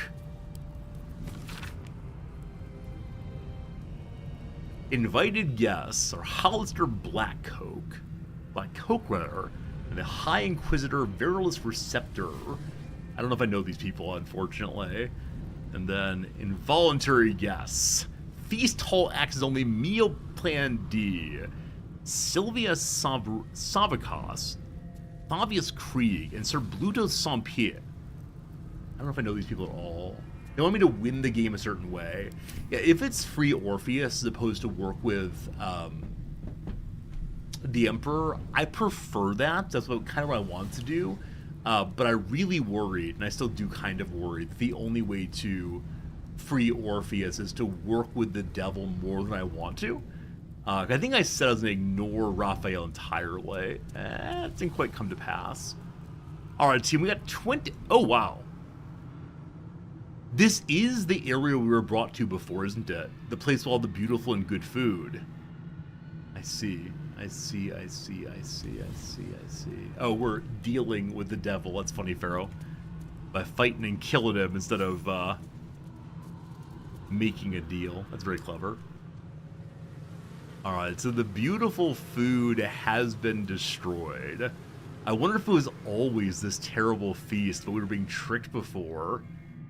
Oh my goodness. Steal his painting? I don't think we can do so. It is beautiful in its way, though.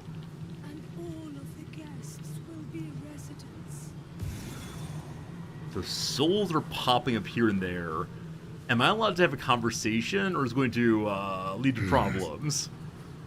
Another sorry soul come to wander these halls. What do you seek? Tell me what you know. I need the archive. Do you know Hope? I worry that some of these questions will set off alarm bells. So, what do you know here? Despite appearances, this whole house is more of a prison than a parlor. Most here have no choice but to remain. I am one such. This is not my home, but I can never leave. What ties you here? I was an architect in life, a builder of tombs and temples, but mostly of towers.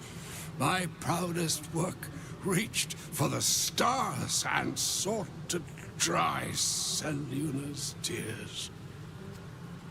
It was a monument to life and to virtue, and a happy home to my master for many years.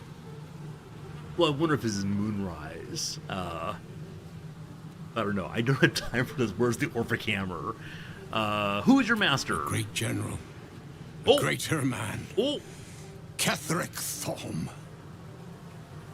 Who's that? When tragedy came, my master fell into darkness and despair. He marshaled a great army to ruin the world and bring all into shadow. I could not let it happen. I sought out the devil, Raphael, and signed an infernal pact with him. He promised to destroy my master's army, and I promised him my soul in return. The devil was true to his word.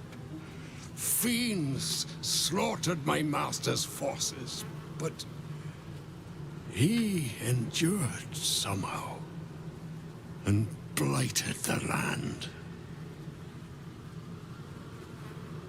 Okay. So remember there's a battle between the army of Throm and the Druids and such. And the Druids lost and Throm won, I think. And that plunged the place into darkness. I'm guessing then that Throm raised another army, or maybe had the same army, and then the fiends came and destroyed it. Throm then gave his soul over to the god of death or anger or something, to resurrect his daughter, have eternal life, and get another army. And that new army then was the army of the Absolute. I think that's the storyline here. Anyway, I'm a paladin. I gave him a paddlet. And all came to pass as I had hoped, though a century too late for my family and friends. Your actions may have justified the price of my soul. I thank you. Happy to have helped. What became of my pride? What became of Moonrise Towers? I'm not sure. The tower stands, but it's hollow. We healed the land and lifted the shadow curse. Moonrise will be a beacon light again, or Moonrise is tainted. We should smash it. Number 2, we healed the place. surely nature will prevail. I did not think it possible. Thank you. My spirit smiles for the first time in a century. Now go. Finish your business here and leave while you can. Okay. Nice little conversation there. That made at least one person happy. All very good. My recap's off. I apologize. That recap's the best I can do from what I remember. I'm okay being a little bit wrong on my storylines. We remember what we can. A record written in Raphael's own hand, detailing the adventures of various travelers in Faerun, including yours. The desperate will do anything to get out of a bind. The Mind Flayer toys with food that will become hungry soon enough, and they have proven such malleable little things. The crown for the hammer? More than a reasonable trade, I should think. After all, what use is power if you don't have freedom? Alright, so he wants to become a god. Devil plus god seems really, really, really bad. It seems Raphael is not always the best host. Man, I wish I knew what had happened in this room. Like, is this the same food sitting out from when we came here initially? It's been left to rot because we didn't eat it? Or like I said, has it always been a tremendous, tremendous lie? I wonder. Alright, so to the left apparently is the archive. So I'm curious then what the other direction leads us to, which I know Hope told us not to do, but I'm just curious. Oh gosh, hello. These poor souls we can't speak with. Alright, behind this door we find the outer portals. A perfect, or that prefect, perfect eternal debtor. Many, many debtors just like us. What did you all do to be here? Tell me your stories, please. So this wing is where we're supposed to live, it seems. 1, 2, 3. 1, 2, 3. Don't look at me. I'm dancing. I love to dance. 1, 2, 3. 1, 2, 3. I'll give up my soul to be an excellent dancer, I bet. Cthulhu, I agree. The other party members are not ideal. That's sad. We do like Shadowheart, but yeah, the Lae'zel player is constantly like, I wish to go first in battle. I will destroy everything. But I agree. The other characters are perhaps not our best of friends, but we're all having a good time together. The perfect debtor. You! Are you good? Oh, I'd give up my soul to be a good person. I try to be good. You can't be. No one can. No matter how straight we stand, how much we smile. I tried. Thank you but for I don't being think I a could friend. ever be good. Instead, I'll be perfect. Man, what a heavy burden. I will be a perfect person, I can't imagine. That said, look, it's a perfect person. Lord Rorgasm, thank you for 1 year of subscribing. Thanks for staying with us all the way through. I'm glad you enjoyed whatever it is we do here. It's very good seeing you. Man, these burdens they've put on themselves, one and all. Clock, a book, a wardrobe. Okay, if we want to, we could now dress up. We've already learned how to dress up from Hope. What's inside? This is a hatchway into a prison. We can rip it open, apparently. Fine, here we go. Half-orc smash. Cool. Do I want to go into the prison? Probably not until I have the hammer. Also, there may be guards there. Let's hold off that for a moment and poke around some more. The clock seems caught between a tick and a tock, as if time is holding its breath. Huh. I wonder if time is paused also in the upper world? I doubt it. You're here for eternity, so this place, I guess, is eternal. Oh my goodness. Okay, there's no possible way, but if I push the portal to Neverwinter and it loads up Neverwinter Nights game, can you even imagine? Oh man. Alright, so hello, Hope. When is a door not a door? When it's ajar. When it's a jam jar! Close enough. You won't find a way out here. Or a way in. What's going on here? This is the Chamber of Egress. The portals here crisscross the planes, but they won't open to the likes of you and me. This is how Raphael consults with his clients so efficiently, no matter the time, no matter the place, and it's how he stalks his prey. Alright, so we know that Raphael is hanging out in the brothel right now, waiting for us ostensibly. I wonder when he's gonna come back. I wonder when he's gonna show up and cause some problems for me. Or if it is possible to sneak through, get the hammer and get out. I doubt it. He probably has a security alarm for that. There must be something in here. Oh, there is. There is. If you stare into the portals long enough, your mind starts to do cartwheels and tricks you into thinking you're falling into a horrible, yawning void. It's one of my favorite ways to pass the time. But you have no time to waste, or time will waste you. And what you need from the house is in the archive. Not here. I'm just curious. I want to say hi to people. Hello, Nubala. Stay out of my way. Don't touch anything and keep quiet. All I've had right. enough pests bothering me today. I don't need another. Is there a yunk at his nose ring, possibly? What is this place, Dino Hope? What are you doing? What are you doing? I used to work in the prison, ensuring no desirable people left the House of Hope. Now I guard the portals to ensure that no undesirable people enter. Huh. I wonder if we accepted Raphael's deal if he would have shown up here as an invited guest. Why don't you work on the prison? I made a mistake. Raphael doesn't tolerate mistakes. We had one house guest by the name of Gortash. A mischievous little blot of a boy, and he slipped through my fingers. Why was Gortash here?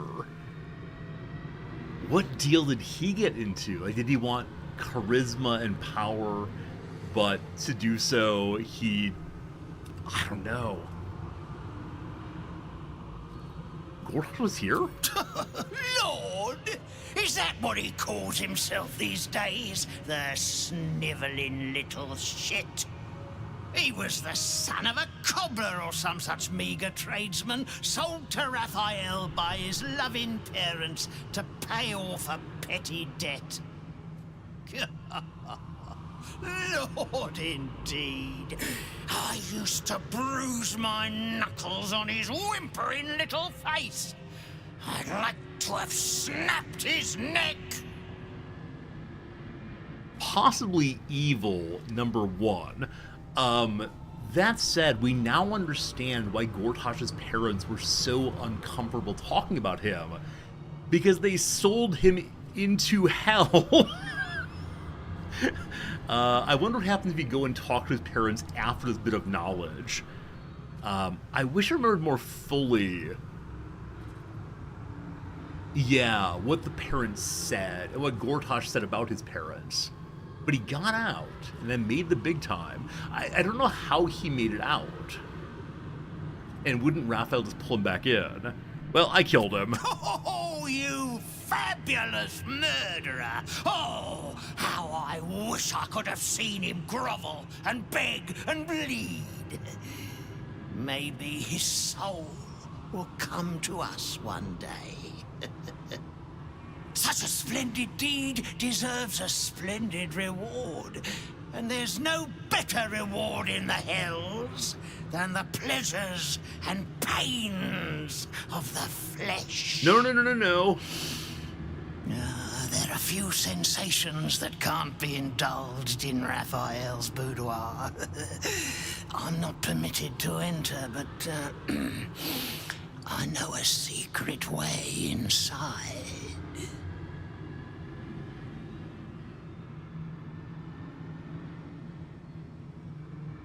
Hello? Make your way to the balcony next door. You can find your way inside. Just make sure not to fall. It's a long way down. Alright, well... I am very curious of what one will find in what places, but... is that a place that I want to go? Boudoir. Will it just be a place of brothely fun, or what exactly? That said, friends, it is 11:55 now, so I have only about 5 minutes left. I don't think I'm going to get much done in the next 5 minutes, so I'm going to go and call it there for today. And tomorrow we'll pick it back up inside this place and, I don't know, explore this and that and find a hammer and free hope and maybe kill a demon. I just don't know. For now, though, I say thank you. I appreciate you. I hope you have a good day. See you tomorrow for more video gaming fun. Goodbye for now, friends. And thank you for hanging out with me.